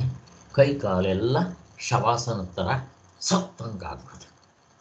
ಎಲ್ಲರೂ ನೋಡ್ತಾರೆ, ಡಾಕ್ಟ್ರನ್ನ ಕರೆಸ್ತಾರೆ, ಡಾಕ್ಟ್ರು ನೋಡ್ತಾರೆ, ಆಗೋಯ್ತಪ್ಪ ಅಂತ ಹೇಳ್ತಾರೆ. ಕೊನೆಗೆ ಏನಾಯಿತು, ಅರೆ ಇವ್ರಿಗೊಬ್ಬರು ಗುರುಗಳು ಇರ್ತಾರಲ್ಲ, ಗುರುಗಳು ಕಂಡ್ರೆ ಇವ್ರು ತುಂಬ ಪ್ರಪಂಚ ಪ್ರಾಣ, ಆ ಗುರುಗಳನ್ನ ಕರೆಸೋದ್ರೆ ಏನಾದರೂ ಮಾಡ್ತಾರೆ ಅಂತ ಹೇಳಿ ಆ ಗುರುಗಳನ್ನ ಹೇಳಿ ಕಳಿಸ್ತಾರೆ. ಗುರು ಬರ್ತಾರೆ. ಬಂದಿದ್ದ ತಕ್ಷಣ, ಸ್ವಾಮಿ ನಿಮ್ಮ ಶಿಷ್ಯನಿಗೆ ಹಿಂಗೆ ಆಗ್ಬಿಟ್ಟಿದೆ ನೋಡಿ ಅಂದ್ರಂತೆ. ಅದಕ್ಕೆ ಅವರೆಲ್ಲ ಸ್ವಲ್ಪ ಪರೀಕ್ಷೆ ಮಾಡ್ದಂಗೆ ಮಾಡಿಬಿಟ್ಟು, ನಾನು ಬದುಕಿಸ್ತೀನಿ, ಆದರೆ ಒಂದು ಕಂಡೀಷನ್, ಯಾರಾದರೂ ತಮ್ಮ ಪ್ರಾಣವನ್ನು ಕೊಟ್ಟರೆ ನಿಮ್ಮ ಯಜಮಾನರು ಬದುಕ್ತಾರೆ, ಅಥವಾ ನಿಮ್ಮ ತಂದೆ ಬದುಕ್ತಾರೆ ಅಂತಾರೆ. ಈಗ ಯಾರ್ದು ಟರ್ನು? ಹೆಂಡ್ತಿದು. ಹೆಂಡ್ತಿನ ಕೇಳ್ತಾರೆ, ಅಪ್ಪ ಏನಮ್ಮ ನೀನು ಕೊಡ್ತೀಯಾ ಅಂತ. ಹೆಂಡ್ತಿ ಹೇಳ್ತಾಳೆ, ಸ್ವಾಮಿ ನನಗೆ ಮೊಮ್ಮಗ ಹುಟ್ಟಿರೋದು ಈಗಲೇ, ನನ್ನ ಮೊಮ್ಮಗನ ಎತ್ಕೊಂಡು ಆಟ ಮಾಡಬೇಕು ಅಂತ ನನಗೆ ಎಷ್ಟೊಂದು ಆಸೆ ಇದೆ, ನಾನು ಹ್ಯಾಕ್ ನನ್ನ ಪ್ರಾಣ ಕೊಡಲಿ ಸ್ವಾಮಿ ಅಂತಾಳೆ. ಎಲ್ಲ ಕೇಳ್ತಾ ಇದ್ದಾನೆ ಗಂಡ. ಇನ್ನು ಹೆಂಡ್ತಿ ಸ್ವಿಚ್ ಆಫ್, ಹೆಂಡ್ತಿ ತಪ್ಪಿಸ್ಕೊಂಡ್ಬಿಟ್ಲು, ಆಗೋಯ್ತು. ಎಲ್ಲಿ ಇವನು ಪ್ರಾಣ ಕೊಡೋಕ್ಕೂ ಸಿದ್ಧವಾಗಿದ್ದವರು ಇವಾಗ ಏನು ಅಷ್ಟೇ, ಎಲ್ಲ ಮಾತು. ಪ್ರಾಕ್ಟಿಕಲ್ ಆಗಿ ಸಿಚುವೇಶನ್ ಬಂದಾಗ ಇಷ್ಟೇ. ಆಮೇಲೆ ಏನಾಯಿತು, ಕೊನೆಗೆ ಮಗನ ಕೇಳಿದ್ರು. ಮಗ ಹೇಳಕ್ಕೆ ಶುರು ಮಾಡ್ದ, ಸ್ವಾಮಿ ನಾನು ಇನ್ನೂ ಮದುವೆ ಆಗಿ ಸಂಸಾರದ ಸುಖ, ಪ್ರಪಂಚದ ಸುಖ, ಹೆಂಡತಿ ಮಕ್ಕಳ ಸುಖ ಏನು ಕಂಡೇ ಇಲ್ಲ ಸ್ವಾಮಿ, ನಾನೇ ಕೊಡಲಿ ಅಂತ. ಗೋವಿಂದ, ಯಾರೂ ಕೊಡೋರಿಲ್ಲ ಇವಾಗ. ಕೊನೆಗೇನಾಯಿತು, ಅವ್ರ ಮನೇಲಿ ಇನ್ನೇನು ಮಾಡೋಕ್ಕಾಗಲ್ಲಪ್ಪ, ಎಲ್ಲ ಮಾಡಬೇಕು, ಕ್ರಿಯೆ ಮಾಡಬೇಕು, ಆಯಿತು ಮಾಡಿಬಿಡಿ ಕ್ರಿಯೆ ಅಂತ ಗುರುಗಳು ಹೇಳಿದ್ರು. ಆ ದುರದೃಷ್ಟಕ್ಕೆ ಅವ್ರ ಬಾಗಿಲಿದ್ದಿದ್ದು ತುಂಬ ಚಿಕ್ಕದು, ಅವ್ರನ್ನ ಹಂಗೆ ಎತ್ಕೊಂಡು ಹೋಗೋಕ್ಕಾಗಲ್ಲ. ಅದಕ್ಕೋಸ್ಕರ ಏನೋ ಕಷ್ಟಪಟ್ಟು ಬರ್ತಾಯಿದ್ರು, ಏನೋ ಆಗ್ತಾಯಿತ್ತು. ಆಮೇಲೆ ಏನಾಯಿತು, ಕೊನೆಗೆ ಬಾಗಿಲು ತೆಗೆಸ್ಬಿಟ್ರಪ್ಪ ಅಂತ ಅಂದಾಗ ಹೆಂಡತಿ ಮಕ್ಕಳು ಅನ್ನೋಕ್ಕೆ ಶುರು ಮಾಡ್ತಾರೆ, ಸ್ವಾಮಿ ಹೇಗಿದ್ರು ಸತ್ತೋಗ್ಬಿಟ್ಟಿದ್ದಾರೆ, ಆ ಕಡೆ ಪೀಸ್ ಮಾಡಿ ತೊಗೊಂಡೋಗ್ಬಿಟ್ರೆ ಆಗೋಯ್ತು, ಬಾಗಿಲಾಗಿ ತೆಗೆಸ್ತೀರ ಸ್ವಾಮಿ ಅಂತಂದ್ರೆ. ಅಷ್ಟರಲ್ಲಿ ಇವನು ಕೂತ್ಕೊಂಡ, ಸ್ವಾಮಿ ನಿಮ್ಮ ಪಾದಗಳಿಗೆ ನಮಸ್ಕಾರ, ಇವತ್ತೇ ನಾನು ನಿಮ್ಮ ಹಿಂದೆ ಬರ್ತೀನಿ, ನಾನು ಇವತ್ತಿಂದಾನೇ ಸನ್ಯಾಸಿ ಆಗ್ತೀನಿ, ಇಷ್ಟು ದಿನ ನಾನು ತಪ್ಪು ತಿಳ್ಕೊಂಡಿದ್ದೆ ಅಂತ ಹೇಳದ್ದು ಅಂತ. ಯಾಕೆ ಹೇಳೋದು ಅಂತಂದರೆ, ಇದು ಪ್ರತಿಯೊಬ್ಬರ ಜೀವನದಲ್ಲೂ ನಮಗೆ ಗೊತ್ತಿರುತ್ತಿಲ್ಲ ಆ ಸಂದರ್ಭ ಬಂದಾಗ. ಆದರೆ ಯಾರು ಆತ್ಮ ನಾನು ಅಂತ ಅಂದುಕೊಂತಾರೋ ಅವ್ರ ಕತೆ ಬೇರೆ. ಇದಕ್ಕೆ ಉದಾಹರಣೆ ಜೀಸಸ್ಸೇ. ನೋಡ್ರಿ, ಮಳೆ ಹೊಡೆದು ಎಷ್ಟೇ ನೋವು ಹಾಕ್ತಾ ಇದ್ರು, ಹೇ ಭಗವಂತ, ಗೊತ್ತಿಲ್ಲದೆ ಅವ್ರು ತಪ್ಪು ಮಾಡ್ತಾ ಇದ್ದಾರೆ, ಫರ್ಗಿವ್ ದೆಮ್. ಎಲ್ಲಿದ್ದಾನೋ. ಆದ್ದರಿಂದ ಈ ಶರೀರ ನಾನು ಅಂತಂದರೆ, ಈ ಶರೀರಕ್ಕೆ ಇಂಪಾರ್ಟೆಂಟ್ ಆಗಿರೋದು ನಾನು ಏನು ಬೇಕಾದರೂ ಮಾಡೋಕ್ಕೆ ರೆಡಿ. ಅಂದರೆ ಅಧರ್ಮದಿಂದಲಾದರೂ, ಮೋಸ, ವಂಚನೆ, ಕಪಟ, ಹಿಂಸೆ, ಸುಳ್ಳು, ದರೋಡೆ ಏನು ಬೇಕಾದರೂ ಮಾಡೋಕ್ಕೆ ರೆಡಿ. ಅದೇ ನಾನು ಆತ್ಮ ನನ್ನ ಸ್ವರೂಪ ಅಂತಂದಾಗ ಮೋಸ ಮಾಡೋದಕ್ಕೆ ಮನಸ್ಸು ಬರಲ್ಲ. ಯಾಕೆ? ಅದು ತಾತ್ಕಾಲಿಕ ಸುಖ. ಆ ತಾತ್ಕಾಲಿಕ ಸುಖಕ್ಕೆ ನಾನು ಶಾಶ್ವತವಾಗಿರೋ ಸುಖವನ್ನು ಕಳ್ಕೊಳ್ಳ ಅಂತ ಬರ್ತಾನೆ. ಅವನಿನ್ನೂ ತತ್ವದಲ್ಲಿ ನಿಲ್ಲದೇ ಇದ್ದರೂ ಪರವಾಗಿಲ್ಲ. ಎಷ್ಟು ವ್ಯತ್ಯಾಸ ಇದೆ ನೋಡಿ. ಅದಕ್ಕೋಸ್ಕರನೇ ನಮ್ಮಲ್ಲಿ ವಿಚಾರಗಳನ್ನ ಗುರುಕುಲದಲ್ಲಿ ಕೊಡಬೇಕು, ಪ್ರಪಂಚಕ್ಕೆ ಕಾಲಿಡಕ್ಕೆ ಮೊದಲು ಕೊಡಬೇಕು ಅನ್ನೋದು. ಅಲ್ಲಿಗೆ ಈಗ ನಮಗೆ ಕನ್ಫರ್ಮ್ ಆಯಿತು, ಪ್ರತಿಯೊಬ್ಬರೂ ಎಲ್ಲವನ್ನೂ ಪ್ರೀತಿಸೋದು ಯಾಕೆ ಅಂತಂದರೆ ತನಗೋಸ್ಕರ. ಇದು ಯಾಜ್ಞವಲ್ಕ್ಯರು ಮೈತ್ರೇಯಿ ಸಂವಾದದಲ್ಲಿ ಸ್ಪಷ್ಟವಾಗಿ ತೋರಿಸಿದ್ದಾರೆ, ಬೃಹದಾರಣ್ಯಕ ಉಪನಿಷತ್ನಲ್ಲಿ. ಇದು ನಾವು ಚೆನ್ನಾಗಿ ಮೆಲ್ಕು ಹಾಕಬೇಕು. ಸೊ ಅಲ್ಲಿಗೇನಾಯಿತು, ತಾನೆಂಬ ಪದಾರ್ಥಕ್ಕಾಗಿಯೇ ಅಲ್ಲವೇ ಎಲ್ಲರೂ ತಮ್ಮ ಹೆಂಡತಿ, ಮಕ್ಕಳು, ಮನೆ ಮಠ ಇವುಗಳನ್ನೆಲ್ಲ ಪ್ರೀತಿಸೋದು ಅಂತ ನಮಗಿವಾಗ ಕನ್ಫರ್ಮ್ ಆಯಿತು.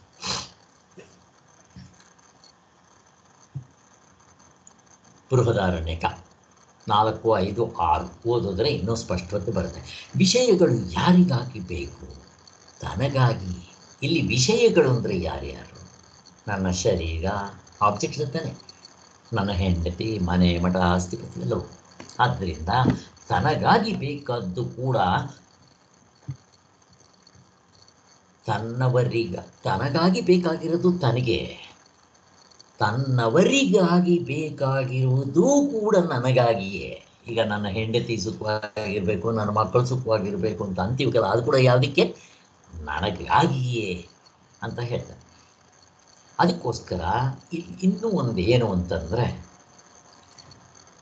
ನಮ್ಗೆ ಯಾವುದು ತುಂಬ ಹತ್ತಿರವಾಗಿರುತ್ತೋ ಅದನ್ನು ನಾವು ಪ್ರೀತಿ ಮಾಡೋದು ಜಾಸ್ತಿ. ಮೊದಲು ನಮಗೆ ಹೆಂಡತಿ ತುಂಬ ಹತ್ತಿರ ಅಂದರೆ ಪ್ರೀತಿ ಇರುತ್ತೆ, ಹತ್ತಿರ ಆಗ್ತಾಳೆ. ಗಂಡನಿಗೆ ಹೆಂಡತಿ, ಹೆಂಡತಿಗೆ ಗಂಡ, ಆಮೇಲೆ ಮಕ್ಕಳು ಹುಟ್ಟಿದ ಮೇಲೆ ಮಕ್ಕಳು, ಇವೆಲ್ಲ ಸಹಜವಾಗಿರುತ್ತೆ. ನಾವು ಪರೀಕ್ಷೆ ಹೀಗೆ ಮಾಡ್ಕೊತಾ ಬಂದರೆ ನನ್ನ ಹೆಂಡತಿ ಮಕ್ಕಳಿಗಿಂತ ಯಾವುದು ತುಂಬ ಹತ್ತಿರ? ಯಾವುದು? ಪ್ರಶ್ನೆ ಕೇಳ್ತಾ ಇದ್ದೀನಿ. ಯಾರಾದರೂ ನನ್ನ ಹೆಂಡತಿ ಮಕ್ಕಳಿಗಿಂತ ನನಗೆ ತುಂಬ ಹತ್ತಿರ ಯಾವುದು? ಶರೀರ, ದೇಹ, ನಾನು. ನೋಡ್ರಿ, ನಾನು ಹತ್ತಿರ ಅದೇ. ಅದಕ್ಕೋಸ್ಕರನೇ ಶರೀರದಲ್ಲಿ ಕೆಲವು ಸಾರಿ ನಾನು ಅನ್ನೋದು. ಅದಕ್ಕೆ ಅವನು ಯಾರನ್ನು ಕೇಳಿದ್ರು ಪಾದದಿಂದ ತಲೆವರೆಗೂ ಕನ್ನಡಿ ಮುಂದೆ ನಿಂತ್ಕೊಂಡ್ರೆ ಇಷ್ಟನ್ನೂ ಸೇರಿಸಿ ನಾನು ಅಂತಂತಾನೆ. ಅಲ್ಲಿಗೆ ಈ ಶರೀರವನ್ನು ನಾನು ಅಂತ ಅನ್ನೋದು ನಾವೆಲ್ಲ ಹಿಂದೆ ಬೇಕಾದಷ್ಟು ಇದನ್ನು ವಿಚಾರ ಮಾಡಿದ್ದೀವಿ. ಸೊ ಅಲ್ಲಿಗೆ ಶರೀರದ ಮೇಲೆ ಪ್ರೀತಿ. ಇನ್ನೂ ಸ್ವಲ್ಪ ಒಳಕ್ಕೆ ಹೋದರೆ ಇದಕ್ಕಿಂತ ಇಂದ್ರಿಯಗಳು ನೋಡ್ರಿ ಹೇಗಿದೆ. ಅದಕ್ಕೋಸ್ಕರ ಇಂದ್ರಿಯಗಳು ಇನ್ನೂ ಪ್ರೀತಿ, ನಾನದೇ ಇಂದ್ರಿಯಗಳನ್ನು ನಾನು ಅನ್ನೋದು. ಆಮೇಲೆ ಅದಕ್ಕೆ ನನಗೆ ಅಕಸ್ಮಾತ್ ಏನಾದರೂ ಕಾಲೋ ಕೈಯೋ ಗ್ಯಾಂಗ್ರೀನ್ ಬಂದ್ಬಿಟ್ರೆ ತೆಗ್ದಾಕ್ಬಿಡ್ರಿ, ಯಾಕೆ ಅವ್ರು ತೆಗ್ದಾಕಿದ್ರು ನಾನು ಇರ್ತೀನಿ ಹಾಗೆ. ಅದಕ್ಕೋಸ್ಕರ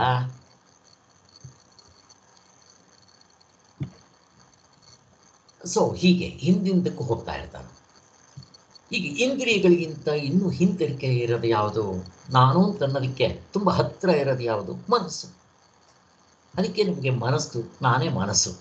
ಮನಸ್ಸಿಗಿಂತ ಹಿಂದೆ ಬುದ್ಧಿ ನಾನೇ, ಅದಕ್ಕಿಂತ ಚಿತ್ತ, ಅದಕ್ಕಿಂತ ಕೊನೆಗೆ ಬರೋದು ಈ ಜೀವಪ್ಪ ನಾನು. ಅದಕ್ಕೆ ಅವನಿಗೆ ಕರ್ತೃತ್ವ ಭೋಕ್ತೃತ್ವ ಅಲ್ಲಿಗೆ ಅದು ತುಂಬ ಹತ್ತಿರ ಇದೆ ಅಂತ ಆಯಿತು. ಅದಕ್ಕೋಸ್ಕರನೇ ಈ ಡೂಪ್ಲಿಕೇಟ್ ಐ ಒರಿಜಿನಲ್ ಐ ಇಬ್ಬರಿಗೂ ಒಂದು ಕಾಮನ್ ಫ್ಯಾಕ್ಟ್ರ್ ಇದೆ. ಹೇಗೆ ಹಾವು ಹಗ್ಗಕ್ಕೆ ಒಂದು ಕಾಮನ್ ಫ್ಯಾಕ್ಟ್ರ್ ಇದೆಯೋ, ಬೆಳ್ಳಿ ಮತ್ತು ಆ ಕಪ್ಪೆ ಚಿಪ್ಪು ಕಾಮನ್ ಫ್ಯಾಕ್ಟ್ರಿ ಇದೆಯೋ, ಹಾಗೆ ಈ ಡೂಪ್ಲಿಕೇಟ್ ಐ ಈ ಜೀವಪ್ಪ ಇಬ್ಬರಿಗೂ ಕಾಮನ್ ಫ್ಯಾಕ್ಟ್ರಿ ಯಾವುದು ಅಂತಂದರೆ ನಾನು ಇದ್ದೀನಿ, ಜೀವಪ್ಪನೂ ನಾನಿದ್ದೀನಿ ಅಂತಾನೆ. ವಿಚಾರ ಮಾಡಿದಾಗ ಇವನಲ್ಲ ಇರೋದು, ಇವರಪ್ಪ ಹಿಂದೆಗಡೆ ಆತ್ಮನೇ ಇರೋದು. ಅದಕ್ಕೋಸ್ಕರ ಆ ಇರವು ನಾನು ಅನ್ನೋದು ಇಂಪಾರ್ಟೆಂಟ್, ಅದಕ್ಕೆ ಹತ್ತಿರ. ಅದಕ್ಕೋಸ್ಕರ ಅದರ ಮೇಲೆ ಹೆಚ್ಚು ಪ್ರೀತಿ. ಸೊ ಕೊನೆಗೆ ಎಲ್ಲಿಗೆ ಬಂದ್ವಿ? ಈ ಡೂಪ್ಲಿಕೇಟ್ ಐವರೆಗೂ ಬಂದ್ವಿ. ಸೊ ಅದೇ ನಾನು ಅಂತ ಅಂದ್ಕೊಂಡು ವಿಚಾರ ಮಾಡಿದ್ರೆ ಇದು ಅನುಭವ ತರ್ಕದಿಂದ ನಮಗೆ ಇದು ಎಚ್ಚರದಲ್ಲಿರೋ ಈ ನಾನು ಕನಸಿಗೆ ಬರಲ್ಲ, ಕನಸಿನಲ್ಲಿರೋ ಆ ನಾನು ಇಲ್ಲಿಗೆ ಬರಲ್ಲ, ಇವೆರಡು ನಿದ್ದೆಗೆ ಬರಲ್ಲ. ಅಲ್ಲಿ ಯಾವುದರಿಂದ ಗೊತ್ತಾಯಿತು ಅಥವಾ ಯಾವುದಿತ್ತು ಅಂತಂದಾಗ ನನ್ನ ನಿಜವಾದ ಸ್ವರೂಪ ಆತ್ಮನೇ. ಅದಕ್ಕೋಸ್ಕರ ಅದೇ ಹೆಚ್ಚು ಆನಂದ ಆಯಿತು. ಸೊ ಯಾವಾಗ ಈ ವಿಚಾರಗಳನ್ನ ಮಾಡ್ತೀವೋ, ಈಗ ನನಗೆ ಈ ವಿಚಾರಗಳು ಗೊತ್ತಿಲ್ಲದಿದ್ದಾಗ ಹೊರಗಡೆ ವಿಷಯಗಳು, ಹೆಂಡತಿ, ಮಕ್ಕಳು, ಈ ಶರೀರದ ಮೇಲೆ ನನಗೆ ಮೋಹ. ಅದಕ್ಕೋಸ್ಕರ ಏನಂತೇವೆ? ವಿಷಯಗಳ ಕಾಮ. ನಾವು ಕಾಮಾತ್ಮರು ವಿಷಯಗಳ ಕಡೆ. ಯಾವಾಗ ನನಗೆ ಈ ಕಡೆ ಗೊತ್ತಾಯಿತೋ ಆವಾಗ ನಾನೇನು ಮಾಡಬೇಕು? ಆತ್ಮಕಾಮನ ಆಗಬೇಕು. ಆತ್ಮಕಾಮನ ಆದರೆ ಆಪ್ತಕಾಮನ ಆಗ್ತಾನೆ. ಆಪ್ತಕಾಮ ಅಂದರೆ ಆತ್ಮಕಾಮನಾದರೆ ಆಪ್ತಕಾಮ, ಅವನ ಕಾಮಗಳು ಕಡಿಮೆ ಇಲ್ದಂಗೆ ಆಗ್ಬಿಡುತ್ತೆ. ಆಮೇಲೆ ಏನಾಗ್ಬಿಡುತ್ತೆ? ನಿಷ್ಕಾಮನ ಆಗ್ಬಿಡ್ತಾನೆ, ಅಕಾಮನ ಆಗ್ಬಿಡ್ತಾನೆ, ಅವನ ಕಾಮಗಳೇ ಇರೋದಿಲ್ಲ.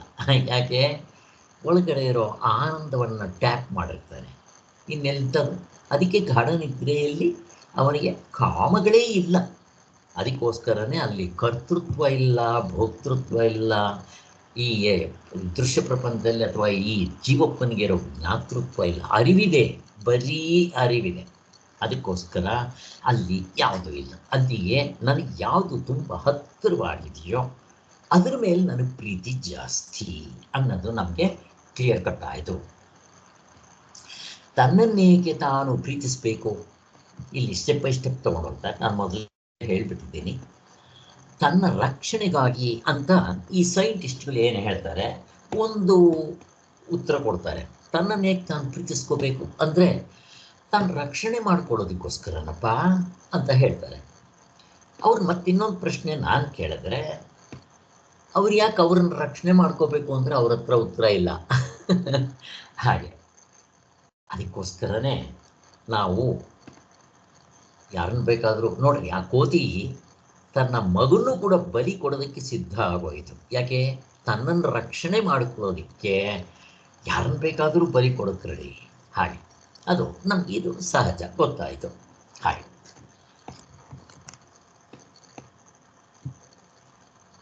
ಪ್ರಿಯವಾದದ್ದೇ ಸುಖದ ಮೂಲವೆಂದು ನಾವೆಲ್ಲರೂ ಇಟ್ಟುಕೊಂಡಿದ್ದೀವಲ್ಲವೇ? ಅದರಿಂದ ನಮಗೆ ಯಾವುದು ಪ್ರಿಯ? ಅತ್ಯಂತ ನಮಗೆ ತುಂಬ ಅತ್ಯಂತ ಒಳಗಿರೋದು ಪ್ರಿಯ. ಇದರಿಂದ ತಾನೆಂಬ ಪದಾರ್ಥವು ಎಲ್ಲಕ್ಕಿಂತಲೂ ಹೆಚ್ಚು ಪ್ರಿಯವಾಗಿರುತ್ತೆ, ಅಲ್ಲಿಯೇ ಸುಖವು ನೆಲೆ ಮಾಡಿಕೊಂಡಿರುತ್ತೆ ಅನ್ನೋದು ನಮಗೆ ಹೇಗೋ ಕಂಡ್ಕೋತೀವಿ ನಾವು. ಆದ್ದರಿಂದ ತನ್ನಲ್ಲಿ ಸುಖವಿಲ್ಲದಿದ್ದರೆ ತನ್ನಲ್ಲಿ ತನಗೆ ಅಷ್ಟೊಂದು ಪ್ರಿಯ ಏತಕ್ಕೆ ಬರದೇ ಇಲ್ಲ. ಅದಕ್ಕೋಸ್ಕರನೇ ನನ್ನಲ್ಲಿ ನನಗೆ ಹೆಚ್ಚಿನ ಪ್ರೀತಿ ಇರುತ್ತೆ. ಮನುಷ್ಯನು ತಾನು ಎಂದು ಯಾವುದನ್ನು ಇಲ್ಲಿ ಸ್ಟೆಪ್ ಬೈ ಸ್ಟೆಪ್ ಕರ್ಕೊಂಡು ಹೋಗ್ತಾರೆ ಅವರು. ನಾನು ಮೊದಲೇ ಹೇಳಿಬಿಟ್ಟಿದ್ದೀನಿ. ಈಗ ಮನುಷ್ಯನು ಯಾವುದನ್ನು ತಾನು ಅಂತ ಕಲ್ಪಿಸ್ಕೊತಾನೆ? ಅಂತ ಅಂದಾಗ, ಅಥವಾ ಪ್ರೀತಿಸ್ತಾನೆ ಅಂದರೆ ಸಾಮಾನ್ಯವಾಗಿ ಶರೀರವೇ ತಾವು ಅಂತ ತಿಳ್ಕೊಂಡಿರ್ತಾರೆ. ಅದಕ್ಕೋಸ್ಕರ ಶರೀರಕ್ಕಾಗಿ ಯಾವುದನ್ನಾದರೂ ಬಿಟ್ಟು ಬಿಡೋದಕ್ಕೆ ಸಿದ್ಧರಾಗಿರ್ತಾರೆ, ಶರೀರಕ್ಕೋಸ್ಕರ ಅಲ್ವಾ. ಈ ಡೈವರ್ಸ್ಗಳು ಎಲ್ಲ, ತಂದೆ ಮಕ್ಕಳಿಗೆ ಜಗಳ ಬರೋದಕ್ಕೆ, ಅಣ್ಣ ತಮ್ಮಂದ್ರಿಗೆ ಜಗಳಗಳು ಬರೋದಕ್ಕೆ ಎಲ್ಲದಕ್ಕೂ ಇವೇ ಕಾರಣ. ನಾನು ನಾನು ನನ್ನದು ಅನ್ನದೇ. ಆದರೆ ಸ್ವಲ್ಪ ವಿಚಾರ ಮಾಡಿದ್ರೆ ಈ ಶರೀರಕ್ಕಿಂತ ಹಿಂತಡಿಕೆಯಾಗಿ ಪ್ರಾಣದ ಮೇಲೆ ನಮಗೆ ಒಲವು ಜಾಸ್ತಿ ಅಲ್ವಾ. ಪ್ರಾಣ ಈ ದೇಹದಿಂದ ದೂರನಾದಿ ಏಕೆ ಆತ್ಮನೇ, ಈ ಸಾವು ನ್ಯಾಯವೇ. ಅಲ್ಲೇನು ಹೇಳುತ್ತೆ, ಈ ದೇಹದಿಂದ ದೂರನಾದಿ ಏಕೆ ಆತ್ಮನೇ. ಇಲ್ಲಿ ಆತ್ಮ ಅಂತ ಕರಿತಾ ಇದೆ ಯಾವುದನ್ನ? ಆತ್ಮನಲ್ಲ, ಪ್ರಾಣಗಳನ್ನು. ಚೆನ್ನಾಗಿ ಜ್ಞಾಪಕ ಇಟ್ಕೋಬೇಕು. ಒಂದೊಂದು ಸಲ ಒಂದೊಂದನ್ನ ಆತ್ಮ ಅಂತ ಕರೀತಾರೆ.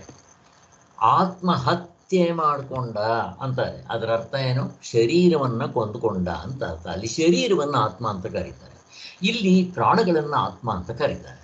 ಹಾಗೆ ಅದಕ್ಕೆ ನಮಗೆಲ್ಲ ಸ್ವಲ್ಪ ಹಿಂದಕ್ಕೆ ಹೋದರೆ, ನಾನು ಸ್ಟೆಪ್ ಬೈ ಸ್ಟೆಪ್ ಹೇಳ್ಕೊಂಬಂದೆ. ಕರ್ಮೇಂದ್ರಿಯಗಳು, ಜ್ಞಾನೇಂದ್ರಿಯಗಳು, ಹಾಗೆ ಪ್ರಾಣಗಳು. ಪ್ರಾಣ ಸೊ ಪ್ರಾಣಗಳು ಕೂಡ, ಪ್ರಾಣಗಳ ಮೇಲೆ ಅವರಿಗೆ ಗೊತ್ತಾಗುತ್ತೆ. ಬದುಕಿದ್ರಲ್ವೇ ನಮಗೆ ಫಸ್ಟ್ ಆಫ್ ಆಲ್ ನಾನು ಬದುಕಿರಬೇಕು, ನಾನು ಬದುಕಿದ್ರೆ ತಾನೇ ಎಲ್ಲವೂ. ಅದಕ್ಕೋಸ್ಕರ ಪ್ರಾಣದ ಮೇಲೆ ಹೆಚ್ಚು. ಅದಕ್ಕೆ ಆ ಕೋತಿ ತನ್ನ ಮೂಗನ ಕೆಳಗಡೆ ಹಾಕಿ, ಅದು ಪ್ರಾಣ ಉಸಿರಾಡಬೇಕಲ್ಲ, ಅದಕ್ಕೋಸ್ಕರ ಹಾಕಿದ್ದು ಕೆಳಗಡೆ. ಹಾಗೆ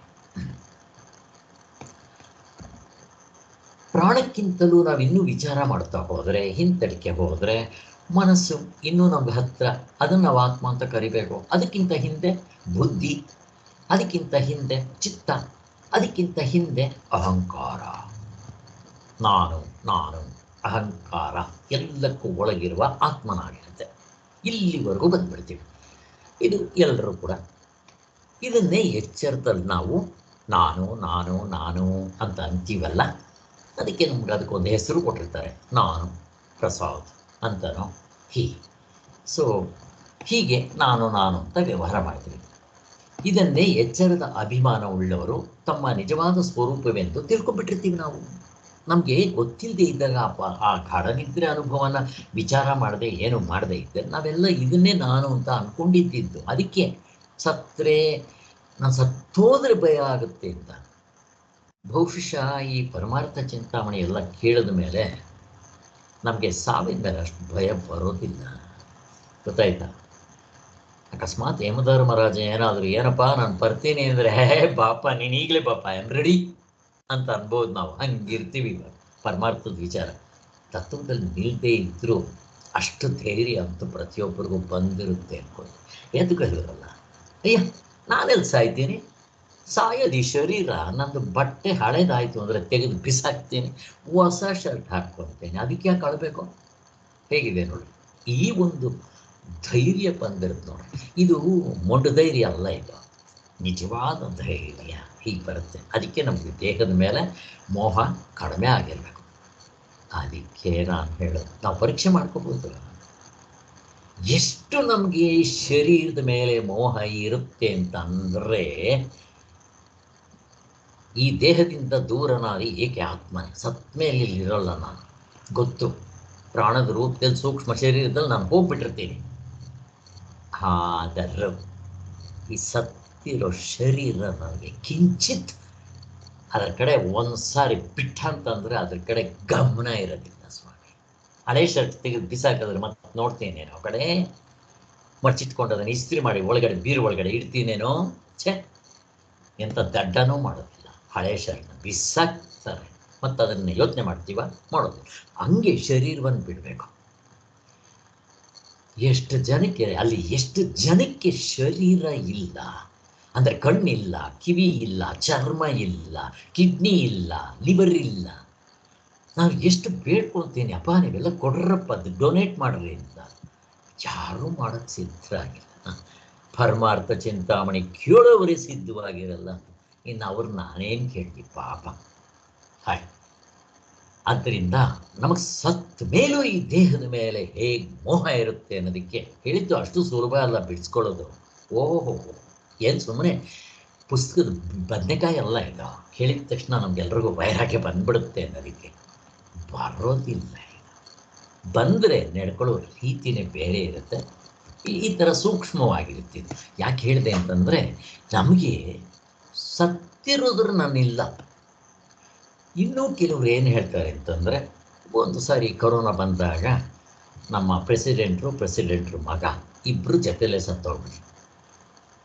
ಇಲ್ಲೆಲ್ಲ ಕೆಲವರು ಮಾತಾಡ್ಕೊತಾ ಇದ್ದಿದ್ದು, ಅಲ್ಲಿ ಅವರು ರಾಜೇಶ್ವರಿ ಮತ್ತು ಅವ್ರ ಮಗ ಇಬ್ಬರು ಮೇಲ್ಗಡೆ ಮಾತಾಡ್ಕೊತಾ ಇರ್ತಾರೆ ಅಂತಂದರು. ದಡ್ರು ಹೋಗಿ ಮೇಲೆ ಮಾತಾಡ್ಕೋಬೇಕಾ? ಏನೂ ಬೇಡಪ್ಪ.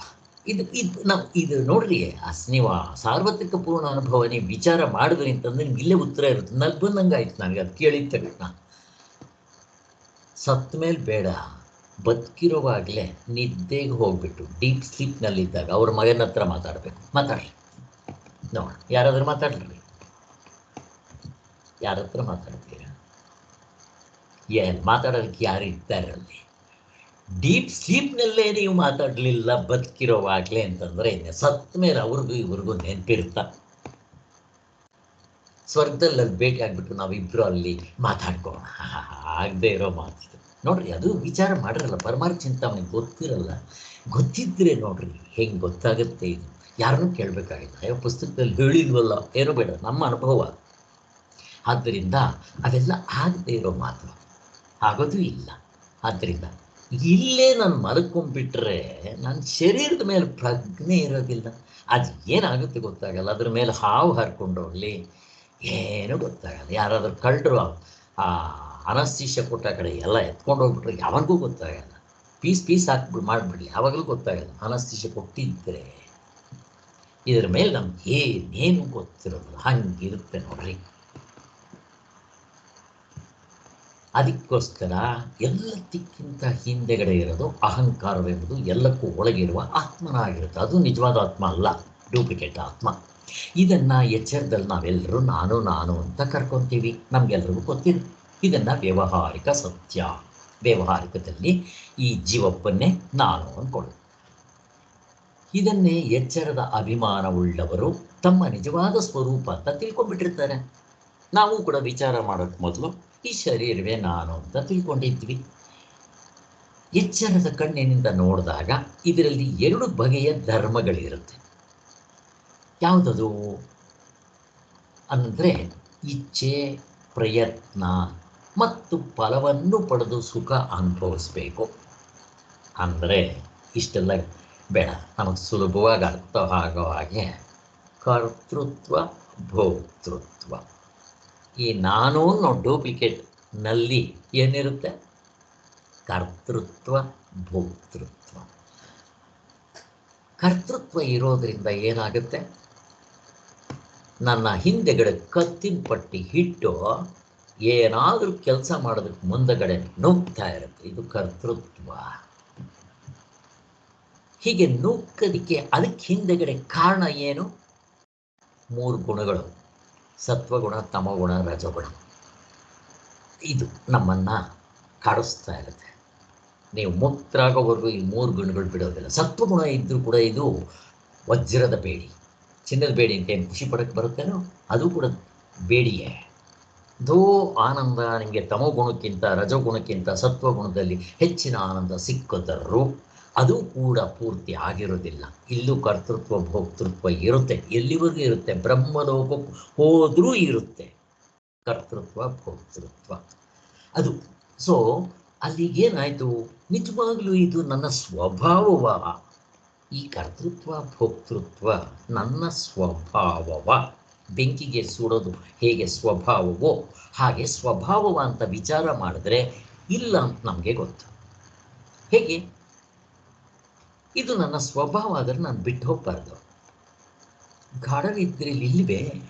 ಗಾಢನಿದ್ರೆಯಲ್ಲಿ ತೋರಿಸ್ರಿ, ಕರ್ತೃತ್ವ ತೋರಿಸ್ರಿ, ಭೋಕ್ತೃತ್ವ ತೋರಿಸ್ರಿ, ಪ್ರಮಾತೃತ್ವ ತೋರಿಸ್ರಿ, ಶರೀರದ ಅನುಭವ ತೋರಿಸ್ರಿ. ಇಲ್ಲ. ಮತ್ತೇನಿದ್ದಲ್ಲಿ? ಬರೀ ಇರವು, ಅರಿವು, ಆನಂದ, ಆತ್ಮ ಅಷ್ಟೆ. ಎದ್ದಿದ ತಕ್ಷಣ ಏನಾಯಿತು, ಆ ನಿಜವಾದ ನಾನು ನನ್ನದು ಕಲಬೆರಕೆ ಆಯಿತು. ಹೇಗಿದೆ ನೋಡಿ, ಆ ನಿಜವಾದ ನಾನು ಯಾವುದು?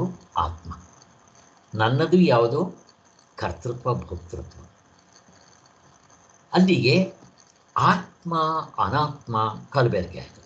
ನಿತ್ಯ ಅನಿತ್ಯ ವಸ್ತುಗಳ ವಿವೇಕ ಕಲಬೆರಕೆ ಆಯಿತು. ಅದಕ್ಕೆ ನಮ್ಮಲ್ಲಿ ನಿತ್ಯ ಅನಿತ್ಯ ವಸ್ತುಗಳ ವಿವೇಕ ಮಾಡಿಕೊಡ್ರಿ ಅಂತ ಹೇಳೋದು. ಫಸ್ಟ್ ಎತ್ಕೊಂತಾನೆ ವಿಷಯಗಳಲ್ಲಿ, ವಸ್ತುಗಳಲ್ಲಿ, ಆಮೇಲೆ ನಮ್ಮಲ್ಲಿ ಬಂದು ಮಾಡ್ಕೋಬೇಕಿಲ್ಲಿ. ಇದು ತುಂಬ ಇಂಪಾರ್ಟೆಂಟ್ ಆ ವಸ್ತುಗಳಿಗಿಂತ. ಸೊ ಇದು ಕೂಡ ಅನಿತ್ಯವೇ.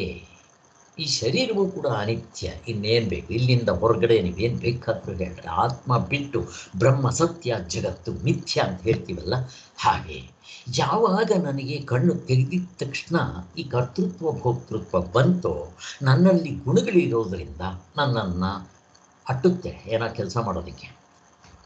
ಮುಕ್ತನ ಆಗುವನ್ನ ಕೊನೆ ಹಂತದಲ್ಲಿ ಎಲ್ಲಿಗೆ ಹಟ್ಟುತ್ತೆ ಅಂತಂದರೆ, ಅವನು ಇವೆಲ್ಲ ಮಾಡೋಕ್ಕೆ ಇಷ್ಟಪಡಲ್ಲ, ಬೇರೆ ಕೆಲಸಗಳನ್ನ ಕರ್ಮಯೋಗ ಮಾಡೋಕ್ಕೂ ಇಷ್ಟಪಡಲ್ಲ ಅವನು. ಮತ್ತೇನು ಮಾಡ್ತಾನೆ ಅವನು? ಕೊನೆ ಹಂತದ ಸಾಧನೆ, ಏಕಾಂತವಾಸ, ಮೌನ. ಅವನಿಗೆ ಸಮಯ ಸಿಕ್ತು ಅಂದರೆ ಯಾರ ಹತ್ರ ಮಾತಾಡೋದು ಬೇಡ ಅನಿಸುತ್ತೆ, ಸಾಕಿನ್ನ ಅಂತ ಅನಿಸುತ್ತೆ. ಅವನ ಕರ್ತೃತ್ವ ಇರುತ್ತೆ. ಇದ್ದರೆ ಅವನು ಎಂಥ ಕೆಲಸ ಮಾಡ್ತಾನೆ? ಇಂಥ ಕೆಲಸ. ಅವಾಗ ಅವನೇನು? ಶಮದಮಾದಿ ಸಾಧನೆಗಳು. ಅವನ ನಿಜವಾದ ಸಾಧನೆ ಏನು? ಶಮದಮಾದಿಗಳು, ಶ್ರವಣ ಮನನ ಧ್ಯಾನ, ಇವುಗಳನ್ನೇ ಮಾಡ್ತಾ ಇರ್ತಾನೆ. ಮುಕ್ತರಾಗಕ್ಕೆ ಕೊನೆ ಹಂತ ಸಾಧನೆಗಳನ್ನೇ ಮಾಡ್ತಾ ಇರ್ತಾನೆ. ಅವಾಗ ಅಲ್ಲಿ ಒಲಿವಿರುತ್ತೆ. ಯಾಕೆ? ಕರ್ತೃತ್ವ ಇದೆ ಹಾಗೆ.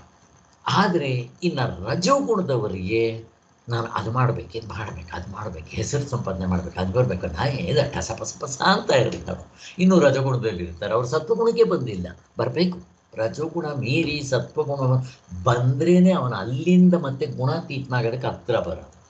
ನಾವು ಚೆಕ್ ಮಾಡ್ಕೋಬೇಕು, ನಾವು ಯಾವ ಗುಣದಲ್ಲಿ ಇದ್ದೀವಿ ಅನ್ನೋದು. ಅದು ಇಂಪಾರ್ಟೆಂಟ್. ಅದು ತಿಳ್ಕೋಬೇಕಾದ್ರೆ ಸ್ವಲ್ಪ ಶಾಸ್ತ್ರದ ಸತ್ವಗುಣ ರಜಗುಣ ತಮಗುಣ 14ನೇ ಅಧ್ಯಾಯ ಚೆನ್ನಾಗಿ ಅಧ್ಯಯನ ಮಾಡಿರಬೇಕು. ಮೊದಲು ಆದರೆ ಗುರುಕುಲದಲ್ಲಿ ಇರ್ತಾ ಇದ್ದರು. 12 ವರ್ಷಗಳ ಕಾಲ ಗುರು ಹತ್ರ ಸನ್ನಿಧಿಯಲ್ಲಿ ಇರ್ತಾಯಿದ್ರು. ಬೆಳಗ್ಗೆಯಿಂದ ರಾತ್ರಿವರೆಗೂ ಅಲ್ಲೇ ಇರ್ತಾಯಿದ್ರು. ಗುರು ಗೊತ್ತಾಗ್ತಾ ಇತ್ತು, ಅದಕ್ಕೆ ತಕ್ಕಂತೆ ಸಾಧನೆ ಹೇಳ್ತಾಯಿದ್ರು. ಈಗ ಎಲ್ಲರೂ ಗುರುಗಳೇ, ಎಲ್ಲರೂ ಪಾಠ ಮಾಡೋವ್ರೆ. ಆದ್ದರಿಂದ ನಾನು ಯಾರಿಗೇನು ಕಡಿಮೆ ಇಲ್ಲ ಅಂತ ಅಂದ್ಕೊಂಡು ನಾವೇ ಅಂದ್ಕೋಬೇಕಷ್ಟೆ. ಅದರಲ್ಲಿ ಅವರವರ ಅಂತಃಕರಣ ಎಷ್ಟು ಶುದ್ಧಿ ಇರುತ್ತೋ ಅದಕ್ಕೆ ತಕ್ಕಂತೆ ಅವರೇ ಹಾಕ್ಕೊಂಡ್ಬಿಡ್ತಾರೆ ಟೈಟ್ಲು ಗೀಟ್ಲು. ಅದೇನೂ ಮಾಡೋಕ್ಕೆ ಬರಲ್ಲ. ಹಾಗೆ ಮಾಡಿದ್ರೆ ಏನು, ತಮ್ಮನ್ನು ತಾವು ಮೋಸ ಮಾಡ್ಕೊಂಡಂಗೆ ಆಗುತ್ತೆ ಅಷ್ಟೆ. ಆದರೆ ಏನು ಮೋಸ ಮಾಡಿಕೊಂಡ್ರು ದೇವರು ನಾವು ದೂರ ಆಗಿರ್ತೀವಿ. ಇದು ಇಂಪಾರ್ಟೆಂಟು. ಸೊ ಅಲ್ಲಿಗೇನಾಯಿತು? ಕರ್ತೃತ್ವ ಭೋಕ್ತೃತ್ವ ಅಂತ ಕರಿತೀವಿ. ಅಲ್ಲಿಗೇನು ಕರ್ತೃತ್ವ ಭೋಕ್ತೃತ್ವ? ನಮಗೆ ಕರ್ತೃತ್ವ ಭೋಕ್ತೃತ್ವ ಯಾಕೆ ಅಂತ ಗೊತ್ತು. ಅದಕ್ಕಿಂತ ಹಿಂದಕ್ಕೆ ನಾವು ಹೋಗೋದು ಬಂತು ನಮಗೆ. ಅದಕ್ಕಿಂತ ಹಿಂದೆ ಯಾವುದು? ಕರ್ತೃತ್ವ ಭೋಕ್ತೃತ್ವ ಆಗೋದಕ್ಕೆ ಕಾರಣ ಏನು? ಎದ್ದಿದ ತಕ್ಷಣ ನಾನು ಬರೀ ಆತ್ಮನಾಗಿದ್ದವನು ಎದ್ದಿದ ತಕ್ಷಣ ಈ ಕರ್ತೃತ್ವ ಭೋಕ್ತೃತ್ವ ಯಾಕೆ ಬಂತು ಅಂತಂದರೆ ಅಧ್ಯಾಸ. ಅಧ್ಯಾಸ ಅಂದರೆ ಕಲಬೆರಕೆ. ಉಸ್ಮತ್ ಪ್ರತ್ಯಯ ಗೋಚರಹೋ ಅಸ್ಮತ್ ಪ್ರತ್ಯಯ ಗೋಚರಹೋ ಅಂತ ಆತ್ಮ ಅನಾತ್ಮಗಳ ಕಲಬೆರಕೆ ಆಗಿದೆ, ಅದಕ್ಕೋಸ್ಕರ ಅಂತ. ಸೊ ಅಲ್ಲಿಗೆ ಮುಖ್ಯವಾಗಿ ಅಧ್ಯಾಸ, ಕಲಬೆರಕೆ ಆಗಿದೆ. ನಾನು ಆ ಕಲಬೆರಕೆ ಬಿಡಿಸ್ಕೋಬೇಕು. ನಿಮ್ಗೆ ಏನಾಗ್ತಾ ಇದೆ ಅಂದರೆ, ಇವಾಗ ಅಕ್ಕಿ ಮತ್ತು ಕಲ್ಲು ಎರಡನ್ನು ಮಿಕ್ಸ್ ಮಾಡ್ಕೊಂಡು ತಿಂತಾ ಇದ್ದೀವಿ, ನಮ್ಗೆ ಅದೇ ಚೆನ್ನಾಗಿದೆ ಅಂತ ಹೇಳ್ತಾ ಇರ್ತೀವಿ ದಡ್ಡರು. ಬರೀ ಅಕ್ಕಿ ತಿಂದವ್ರು ಹೇಳ್ತಾರೆ, ಅಪ್ಪ ನೀನು ಕಲ್ಲು ಬೆರೆಸ್ಕೊಂಡು ತಿಂತೀಯ ಕಣೋ, ಅದನ್ನು ಬಿಟ್ಟು ತಿನ್ನೋ ಅಂತ. ಸೊ ನಾವು ಕಲ್ಲು ಹಾಯ್ದಾಕು ಬರೀ ಅಕ್ಕಿ ತಿಂದರೆ ಆತ್ಮನ್ ಕಂಡವರು ಬರೀ ಆನಂದ ಅನುಭವಿಸ್ತಾರೆ. ಇಷ್ಟೇ ವ್ಯತ್ಯಾಸ. ಸೊ ಅದಕ್ಕೋಸ್ಕರ ನಾವು ಈ ಕರ್ತೃತ್ವ ಭೋಕ್ತೃತ್ವವನ್ನು ಬಿಡೋದಕ್ಕೆ ಸಾಧನೆ. ಅದಕ್ಕೆ ಕರ್ತೃತ್ವ ಭೋಕ್ತೃತ್ವ ಹಿಂದೆ ಆಯಿತು, ಹಿಂದೆ ಆ ಕಡೆಯಿಂದ ಬಂದ್ವಿ. ಈಗ ಕರ್ತೃತ್ವ ಭೋಕ್ತೃತ್ವ ಆದರೆ ಮುಂದೆ ಏನು? ಯಾವಾಗ ಇವನಲ್ಲಿ ಯಾವಾಗಲೂ ಕರ್ತೃತ್ವ ನಾನು ಮಾಡೋದು ಅಂತಿರುತ್ತೋ, ಸುಖ ಪ್ರಾಪ್ತಿ ದುಃಖ ನಿವೃತ್ತಿ, ಒಟ್ಟಿನಲ್ಲಿ ಆನಂದ ಬೇಕು. ಅಲ್ಲ, ಹಾವು ಅಂದಿದ ತಕ್ಷಣ ತಪ್ಪಿಸ್ಕೋಬೇಕು, ಹಾವನಿಂದ ಕಚ್ಚಿಸ್ಕೊಳ್ಳೋದು ಅದು ದುಃಖದಿಂದ ತಪ್ಪಿಸ್ಕೋಬೇಕು. ಇಲ್ಲ, ಬೆಳ್ಳಿ ಅಂದಿದ ತಕ್ಷಣ ಅದು ಎತ್ಕೊಳ್ಳೋಕೆ ಹೋಗಬೇಕು. ಎರಡು ಕಡೆನೂ ಸುಖಕ್ಕೋಸ್ಕರನೇ ಪ್ರಯತ್ನ. ಒಂದು ಸುಖ ಪ್ರಾಪ್ತಿ, ಇನ್ನೊಂದು ದುಃಖ ನಿವೃತ್ತಿ, ಎರಡೂ ಕೂಡ ಆನಂದಕ್ಕೋಸ್ಕರ ಅನ್ನೋದು ನಮಗೆ ಸ್ಪಷ್ಟವಾಗಾಯಿತು. ಅದಕ್ಕೆ ಅವರೇ ಹೇಳ್ತಾ ಇದ್ದಾರೆ ಇಲ್ಲಿ, ಪಡೆಯುವುದಕ್ಕೂ ತಪ್ಪಿಸಿಕೊಳ್ಳುವುದಕ್ಕೂ ಕೆಲಸದಲ್ಲಿ ತೊಡಗುವ ಶಕ್ತಿಯೇ ಕರ್ತೃತ್ವ. ಅದಕ್ಕೋಸ್ಕರ ನಾವೇನು ಮಾಡ್ತೀವಿ, ವಸ್ತುಗಳನ್ನ ಕೂಡು ಹಾಕ್ಕೊಂಡ್ಮೇಲೆ ಅವುಗಳನ್ನ ಭೋಗಿಸ್ಬೇಕು, ಅನುಭವಿಸ್ಬೇಕು. ಕರ್ತೃತ್ವ ಇತ್ತು, ಕೆಲಸ ಮಾಡಿದ್ವಿ, ಅದು ಸಿಕ್ತು, ಈಗ ನಾನು ಅನುಭವಿಸ್ಬೇಕು, ಭೋಕ್ತೃತ್ವ. ಸೊ ಅಲ್ಲಿಗೆ ಭೋಕ್ತೃತ್ವದ ಕೆಲಸ ಶುರುವಾಯಿತು. ಆದ್ದರಿಂದ ಕರ್ತೃತ್ವ ಭೋಕ್ತೃತ್ವಗಳಿಂದ ವ್ಯವಹಾರದಲ್ಲಿ ನಾನೆಂಬ ಪದಾರ್ಥಕ್ಕೆ ಎಲ್ಲಕ್ಕಿಂತ ಹೆಚ್ಚಿನ ಸ್ಥಾನ ಬಂದೊಂದಾಯಿತು. ಇದು ದೃಶ್ಯ ಪ್ರಪಂಚ ಅಥವಾ ವ್ಯವಹಾರದಲ್ಲಿ ನಡೆಯುತ್ತೆ, ಇರಬೇಕು. ಅದಕ್ಕೆ ಈ ವ್ಯವಹಾರದಲ್ಲಿ ನಾವೇನು ಆತ್ಮನವರೆಗೂ ಹೋಗಲ್ಲ, ವ್ಯವಹಾರದಲ್ಲಿ ಇದು ಎಲ್ರಿಗೂ ಇರುತ್ತೆ. ಆದರೆ ಒಂದು ಧರ್ಮವನ್ನು ಬಿಡಬಾರ್ದು, ಧರ್ಮದ ಚೌಕಟ್ಟಿನಲ್ಲಿ ನೀವೇನು ಬೇಕಾದರೂ ಅನುಭವಿಸ್ರಿ ಅಂತ ಹೇಳಿ ಧರ್ಮ ಅರ್ಥ ಕಾಮ ಮೋಕ್ಷ, ಅಲ್ಲೂ ಮೋಕ್ಷಕ್ಕೆ ಕರ್ಕೊಂಡೋಗುತ್ತೆ ನಿಧಾನವಾಗಿ. ತೊಂದರೆ ಇಲ್ಲ, ನಿಧಾನವಾಗಿ ಅಂದರೂ ಆಗಿ ಪರವಾಗಿಲ್ಲ. ಅದಕ್ಕೆ ಧರ್ಮವನ್ನು ಬಿಡಬಾರದು ಅಂತ ನಿನ್ನೆ ಆನಂದವಲ್ಲಿಯಲ್ಲಿ ಧರ್ಮದ ವಿಚಾರ ತಗೊಂಡು ನಾವು ಹೇಳಿದ್ದು ನಮಗೆ ಸ್ಪಷ್ಟವಾಗಿ ಅರ್ಥ ಆಯಿತು ಅನ್ನೋದು ಗೊತ್ತಾಯಿತು. ಆದ್ದರಿಂದ ಈ ಕರ್ತೃತ್ವ ಭೋಕ್ತೃತ್ವ ವ್ಯಾಪಾರವು ನಡೆದುಕೊಂಡು ಹೋಗುವಂತೆ ವಿಷಯಗಳು, ಯಾವಾಗ ನಾನು ಕರ್ತೃತ್ವ ಅಂತೀನೋ ಅದ್ರ ಹೊರಗಡೆ ಇರೋ ಈ ಕರ್ಮೇಂದ್ರಿಯಗಳು, ಇನ್ನು ಜ್ಞಾನೇಂದ್ರಿಯಗಳು, ಇವೆಲ್ಲ ಆ ಕಡೆ ಪ್ರಯತ್ನ ಮಾಡುತ್ತೆ, ಹೆಲ್ಪ್ ಮಾಡುತ್ತೆ. ಇವೆಲ್ಲ ಕಾರಣಗಳು ಯಾವುಗಳನ್ನ ಅನುಭವಿಸೋಕ್ಕೆ, ಹೊರಗಡೆ ಇರೋ ವಿಷಯಗಳನ್ನು. ಹಾಗೆ ಸೊ ಈ ನಾನು ತನ್ನವನು ಕರ್ತೃತ್ವ ಭೋಕ್ತೃತ್ವ, ಅವನು ಈ ಕರಣಗಳನ್ನು ಉಪಯೋಗಿಸ್ಕೊಂಡು, ಈ 19-18 ಕರಣಗಳನ್ನ ಉಪಯೋಗಿಸ್ಕೊಂಡು ಹೊರಗಡೆ ಇರೋ ವಿಷಯಗಳನ್ನ ಪಡೆಯೋದು, ಅದು ಸುಖ ಇದ್ದರೆ ಪಡೆಯೋದಕ್ಕೂ, ದುಃಖ ಇದ್ದರೆ ದೂರ ಮಾಡ್ಕೊಳ್ಳೋದಕ್ಕೂ ಪ್ರಯತ್ನ ಮಾಡ್ತಾನೆ. ಆ ವಸ್ತುಗಳು ಸಿಕ್ಕಿದಾಗ ಆ ಸುಖವನ್ನು ಅನುಭವಿಸ್ತಾನೆ, ಭೋಕ್ತೃತ್ವ ಅನ್ನೋದು. ಆದ್ದರಿಂದ ಇಲ್ಲಿ ನಮ್ಮ ಶಾಸ್ತ್ರದಲ್ಲಿ ಏನು ಹೇಳ್ತಾರೆ, ಕರ್ತೃತ್ವ ಭೋಕ್ತೃತ್ವ ಅನ್ನೋದು ಮೊದಲನೇ ಧರ್ಮ ಅಂತ ಹೇಳ್ಬೋದು, ಇನ್ನು ಜ್ಞಾತೃತ್ವ ಅನ್ನೋದು ಎರಡನೇ ಧರ್ಮ ಅಂತಾರೆ. ಹೇಳಬೇಕು ಅಂತಂದರೆ ನಮಗಿಲ್ಲಿ ಜ್ಞಾತೃತ್ವವೇ ಮೊದಲನೇ ಧರ್ಮ ಅನ್ಬೋದು. ಯಾಕೆ ಅಂತಂದರೆ ಫಸ್ಟ್ ನನಗೆ ಹಾವು ಅಥವಾ ಬೆಳ್ಳಿ ಜ್ಞಾನ ಆಗುತ್ತೆ. ಫಸ್ಟ್ ನನಗೆ ಹಾವು ಅಂತ ಜ್ಞಾನ ಆದಮೇಲೆ ತಾನೇ ನಾನು ಅದನ್ನು ತಪ್ಪಿಸ್ಕೊಳ್ಳೋದಕ್ಕೋ ಅಥವಾ ಬೆಳ್ಳಿ ಅಂತಂದರೆ ತಗೊಳ್ಳೋದಕ್ಕೋ ಹೋಗಬೇಕು. ಅದಕ್ಕೆ ಫಸ್ಟ್ ಜ್ಞಾತೃತ್ವ. ಜ್ಞಾತೃತ್ವ ಆಗಿದ ತಕ್ಷಣ ಫಾಲೋಡ್ ಬೈ ಕರ್ತೃತ್ವ. ಕರ್ತೃತ್ವ ಆಗಿದ ತಕ್ಷಣ ಅದು ಸಿಕ್ಕಿದ್ರೆ ಅನುಭವಿಸ್ತೀನಿ, ದುಃಖ ಆದರೆ ದುಃಖ ಅನುಭವಿಸ್ತೀನಿ, ಎರಡು ಅಷ್ಟೇ. ಭೋಕ್ತೃತ್ವ ಹೀಗೆ ಇಲ್ಲಿ ಸ್ವಾಮಿಗಳ ಥರ ಹೇಳಿದ್ದಾರೆ. ಮುಂದಕ್ಕೆ ಅದನ್ನು ಕನ್ವಿನ್ಸ್ ಮಾಡ್ತಾರೆ. ಎರಡನೇ ಧರ್ಮ ಅಂತಾರೆ, ಜ್ಞಾತೃತ್ವ ಅನ್ನೋದು ಎರಡನೇ ಧರ್ಮ ಅಂತ. ಜ್ಞಾತೃ ಎಂದರೆ ಏನೆಂಬುದನ್ನು ಹಿಂದೆಯೇ ಹೇಳಿರುತ್ತೇವೆ. ಇಲ್ಲಿ ಜ್ಞಾತೃ ಅಂತಂದರೆ ಈ ವ್ಯವಹಾರದಲ್ಲಿರೋ ಈ ಡೂಪ್ಲಿಕೇಟ್ ಐಗೆ ಜ್ಞಾನ ಆಗುತ್ತಲ್ಲ, ಇದನ್ನು ಜ್ಞಾತೃತ್ವ ಅಂತಾರೆ. ಇವೆಲ್ಲ ಕೂಡ ವಿಶೇಷವಾದ ಜ್ಞಾನ, ವಿಶೇಷವಾದ ಕರ್ಮ, ವಿಶೇಷವಾದ ಆನಂದವನ್ನು ಅನುಭವಿಸೋದಿಲ್ಲ. ಎಲ್ಲ ಇನ್ಸ್ಟ್ರೂಮೆಂಟ್ಸ್ ಇಟ್ಕೊಂಡು ಮಾಡಬೇಕು ಪ್ರತಿಯೊಂದಕ್ಕೂ. ಇದು ಹೇಗೆ ಗೊತ್ತಿದೆ ನಮಗೆ. ಆದ್ದರಿಂದ ಜ್ಞಾತೃತ್ವವು ವ್ಯವಹಾರದಲ್ಲಿ ಕರ್ತೃತ್ವ ಭೋಕ್ತೃತ್ವದ ಸಲುವಾಗಿ ಇರುವುದೆಂದು ಹೇಳಬೇಕು. ಸೊ ನೋಡ್ರಿ, ಇಲ್ಲಿ ಹೇಳ್ತಾರೆ, ಜ್ಞಾತೃತ್ವವು ವ್ಯವಹಾರದಲ್ಲಿ ಕರ್ತೃತ್ವ ಭೋಕ್ತೃತ್ವದ ಸಲುವಾಗಿ. ಅಂದರೆ ಮೊದಲು ಜ್ಞಾತೃತ್ವ ಜ್ಞಾನ ಆಗಬೇಕು. ಹಾವು ಅಂತ ಜ್ಞಾನ ಆದಮೇಲೆ ನೀವು ತಪ್ಪಿಸ್ಕೊಳ್ಳೋಕೆ ಪ್ರಯತ್ನ ಮಾಡ್ತೀರಾ. ಅದು ಬೆಳ್ಳಿ ಅಂತ ಅಂದಿದ ತಕ್ಷಣ ಅದನ್ನು ಎತ್ಕೊಳ್ಳೋದಕ್ಕೆ ಪ್ರಯತ್ನ ಮಾಡ್ತೀರಾ. ಅದಕ್ಕೆ ಮೊದಲು ಜ್ಞಾತೃ, ಆಮೇಲೆ ಕರ್ತೃ, ಆಮೇಲೆ ಭೋಕ್ತೃ. ಇದೇ ಆರ್ಡರ್ ಚೆನ್ನಾಗಿದೆ ಅನಿಸುತ್ತೆ ಅಲ್ವಾ? ನಾವು ನೆನ್ನೆ ಕೂಡ ಅದನ್ನೆಲ್ಲ ಡೀಟೇಲಾಗಿ ಮಾಡಿದ್ವಿ. ಮಾವಿನ ಹಣ್ಣು ಅಂತ ಕಿವಿಗೆ ಬಿದ್ದಿದ ತಕ್ಷಣ ಅಥವಾ ನೋಡಿದ ತಕ್ಷಣ ಜ್ಞಾನ ಆಯಿತು. ಜ್ಞಾನ ಆಗಿದ ತಕ್ಷಣ ಕರ್ತೃತ್ವ, ಹೋಗಿದ್ದು, ಪ್ರಯತ್ನ ಮಾಡಿದ್ದು, ವ್ಯಾಪಾರ ಮಾಡಿದ್ದು, ಕೊಂಡ್ಕೊಂಡಿದ್ದು, ಮನೆಗೆ ಬಂದು ಅದನ್ನು ಕುಯ್ದು ಭೋಕ್ತೃತ್ವ. ನಾನೀಗ ತಿಂದೆ, ಅದಕ್ಕೋಸ್ಕರ ಎಲ್ಲ ಇವು ತಂದು ಕಪ್ಪ ಕಾಣಿಕೆ ರಾಜನು ಕೊಡುವಂಗೆ ಈ ಜೀವೊಬ್ಬನಿಗೆ ತಂದು ಕೊಡ್ತಾ ಇರುತ್ತೆ ಅನ್ನೋದು ನಮಗೆಲ್ಲ ಸ್ಪಷ್ಟವಾಗಿ ಗೊತ್ತು. ಏಕೆಂದರೆ ಮನುಷ್ಯನು ಜ್ಞಾತೃಶಕ್ತಿಯಿಂದ ವಸ್ತುಗಳನ್ನು ಪ್ರಮಾಣದಿಂದ ಅರಿತುಕೊಂಡು ತನಗೆ ಬೇಕಾದ್ದನ್ನು ಪಡ್ಕೊಳ್ಳೋದಕ್ಕೆ, ಬೇಡವಾದ್ದನ್ನು ದೂರ ಮಾಡ್ಕೊಳ್ಳೋದಕ್ಕೂ ಪ್ರಯತ್ನ ಮಾಡ್ತಾ ಇರ್ತಾನೆ. ಆ ಪ್ರಯತ್ನವು ನೆರವೇರಿದರೆ ಸುಖ ಆಗುತ್ತೆ. ಹೀಗೆ ಮಾಡುತ್ತಿರುವುದೇ ವ್ಯವಹಾರ. ಇದು ವ್ಯವಹಾರ ಸ್ವಾಮಿ. ಪ್ರತಿಯೊಬ್ಬರಿಗೂ, ದೇವತೆಗಳಿಂದ ಹಿಡಿದು ಪ್ರಾಣಿಗಳವರೆಗೂ, ಗೊತ್ತಿರಲಿ ಗೊತ್ತಿಲ್ಲದೆ ಇರಲಿ, ಕರ್ತೃತ್ವ ಭೋಕ್ತೃತ್ವ ನಡೀತಾ ಇರುತ್ತೆ. ಆದ್ದರಿಂದ ಅರಿವು ಕರ್ಮಕ್ಕೆ ನೋಡ್ರಿ, ಇಲ್ಲಿ ನೋಡ್ರಿ, ಇಲ್ಲಿ ಕ್ಲೀನಾಗಿ ತೋರಿಸ್ತಾರೆ. ಅರಿವು ಅಂದರೆ ಜ್ಞಾನ, ಜ್ಞಾತೃ. ಕರ್ಮಕ್ಕಾಗಿ ಮೊದಲು ಅರಿವು, ಆಮೇಲೆ ಕರ್ಮ. ಕರ್ಮವು ಯಾತಕ್ಕೆ? ಭೋಗಕ್ಕಾಗಿ. ಆದ್ದರಿಂದ ಭೋಕ್ತೃತ್ವವೇ ಎಲ್ಲಕ್ಕೂ ಮೇಲಿರುವ ವ್ಯವಹಾರದ ಶಕ್ತಿ ಆಯಿತು. ಕೊನೆಗೆ ಏನಾಗಬೇಕು? ಇವನಿಗೆ ಆನಂದ ಸಿಗ್ಬೇಕಷ್ಟೆ. ನಿಮಗೆ ಜ್ಞಾತೃತ್ವ ಕರ್ತೃತ್ವ ಯಾತಕ್ಕಾಗಿ ಅಂದರೆ ಆನಂದಕ್ಕಾಗಿ, ಭೋಕ್ತೃಕ್ಕೋಸ್ಕರ, ಅನುಭೋಗಿಸೋದಕ್ಕೋಸ್ಕರ. ಅಲ್ಲಿಗೆ ದೇವತೆಗಳಿಂದ ಪ್ರಾಣಿಗಳವರೆಗೂ, ಬೆಳಿಗ್ಗೆಯಿಂದ ರಾತ್ರಿವರೆಗೂ, ಹುಟ್ಟಿದಾಗಲಿಂದ ಸಾಯೋವರೆಗೂ 24 ಗಂಟೆಯಲ್ಲಿ, ಹುಟ್ಟಿದ ಬೆಳಗ್ಗೆಯಿಂದ ರಾತ್ರಿವರೆಗೂ ಏನೋ ಕೆಲಸ ಮಾಡ್ತಾ ಇರ್ತೀವಿ. ಯಾಕೆ ಅಂತಂದರೆ ಗೊತ್ತಿಲ್ಲ. ಬೆಟ್ಟಕ್ಕಲ್ಲಿ ಎತ್ತಾಕಿದ್ದೆ, ಕತ್ಲೆ ಕೋಣೆಯಲ್ಲಿ ಇಲ್ಲಿರೋ ವಸ್ತು ಅಲ್ಲಿಡೋದು, ಅಲ್ಲಿರೋ ವಸ್ತು ಇಲ್ಲಿಡೋದು ಅಷ್ಟೇ. ಆ ಲೈಟ್ ಹಾಕಿದ್ರೆ ಸೇರೋಗುತ್ತೆ, ಆ ಬುದ್ಧಿ ಇರಬೇಕಲ್ಲ. ಹಾಗೆ ಇಲ್ಲ, ಆ ಕಳ್ಕೊಂಡಿರೋ ಸೂಜಿನ ಬೆಳಕಿದೆ ಅಂತ ಬೀದಿ ಬೆಳಕಿನಲ್ಲಿ ಹುಡುಕೋದು. ಇದೇ ನಾವು ಮಾಡ್ತಾ ಇರೋ ಕೆಲಸ ಸ್ವಾಮಿ. ಎಷ್ಟು ಜನ್ಮಗಳಾಗಿದೆ, ಇನ್ನೂ ನಮಗೆ ಜ್ಞಾನ ಬರದೆ ಇದರಲ್ಲೇ ಮುಳುಗಿದ್ದರೆ ಯಾವಾಗ ನೀವು ನಿಮ್ಮ ಕರ್ತೃತ್ವ ಜ್ಞಾತೃತ್ವ ಭೋಕ್ತೃತ್ವ 3 ಸೇರಿದ್ರೆ ಒಟ್ಟಿಗೆ ಪ್ರಮಾತೃತ್ವ ಕಳ್ಕೊಳ್ಳೋದು ಅಂತ ಲೆಕ್ಕಾಚಾರ ಹಾಕ್ಕೋಬೇಕು ನಾವು.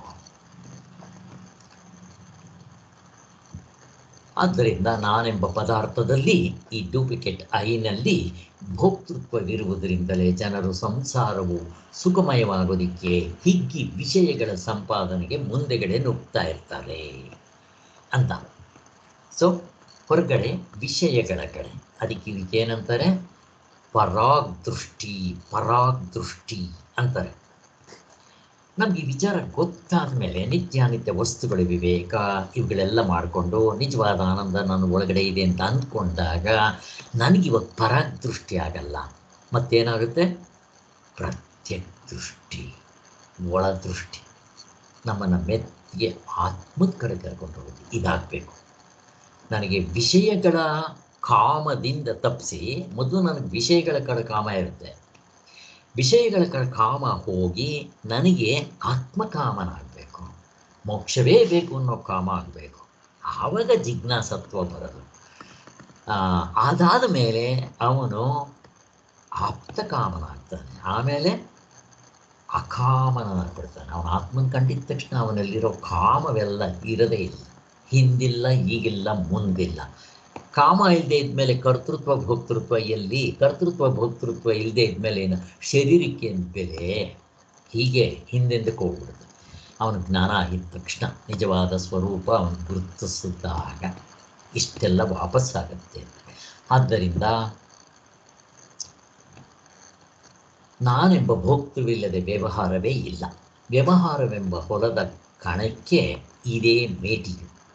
ನಮಗೆ ಈ ಜಮೀನಲ್ಲಿ ಅವರು ಒಂದು ಮಧ್ಯದಲ್ಲಿ ಒಂದು ರುಬ್ಬೋರ್ ಇದಿರುತ್ತೆ, ಒಂದು ಅದರಲ್ಲಿ ಕಲ್ಲಿಟ್ಟಿರ್ತಾರೆ. ಆ ಕಲ್ಲಿಗೆ ಹಸು ಕಟ್ಬಿಟ್ಟು ಅದನ್ನು ಸುತ್ತಿಸ್ತಾ ಇರ್ತಾರೆ. ಅದರ ಮೇಲೆ ಹುಲ್ಲು ಹಾಕೋದು ಅಥವಾ ಭತ್ತನ ಇದು ಮಾಡೋದು, ಏನೋ ಮಾಡೋದಕ್ಕೆಲ್ಲ ಉಪಯೋಗಿಸ್ತಾರೆ. ನೀವು ನೋಡಿರ್ತೀರ ಜಮೀನಲ್ಲಿ. ಸೊ ಅದಕ್ಕೆ ಮಧ್ಯದ ಪಾಯಿಂಟ್ ಒಂದಿರುತ್ತೆ, ಅದು ಸುತ್ತುತ್ತಾ ಇರುತ್ತೆ. ಅದಕ್ಕೋಸ್ಕರ ಸೆಂಟರ್ ಪಾಯಿಂಟ್ ಅಂತ ಹೇಳ್ತೀವಲ್ಲ, ಹಾಗೆ ನಮ್ಮ ಈ ಸಂಸಾರದಲ್ಲಿ ಈ ಜೀವಪ್ಪ ಅಂತನ್ನವನು ಸೆಂಟರ್ ಪಾಯಿಂಟ್. ಇವನ್ನೇ ಪ್ರಮಾತೃತ್ವ ಅಂತ ಕರೆಯೋದು ನಾವು. ಹೀಗೆ ವ್ಯವಹಾರ ನಡೀಬೇಕು ಅಂದರೆ ಇಷ್ಟು ಸಾಕು. ಪಾರಮಾರ್ಥಿಕಕ್ಕೆ ನಾವಿನ್ನೂ ಹಿಂದಕ್ಕೆ ಯಾವುದು ಅಂತ ನಾವು ಹಿಂದಕ್ಕೆ ಹೋಗಬೇಕಾಗುತ್ತೆ.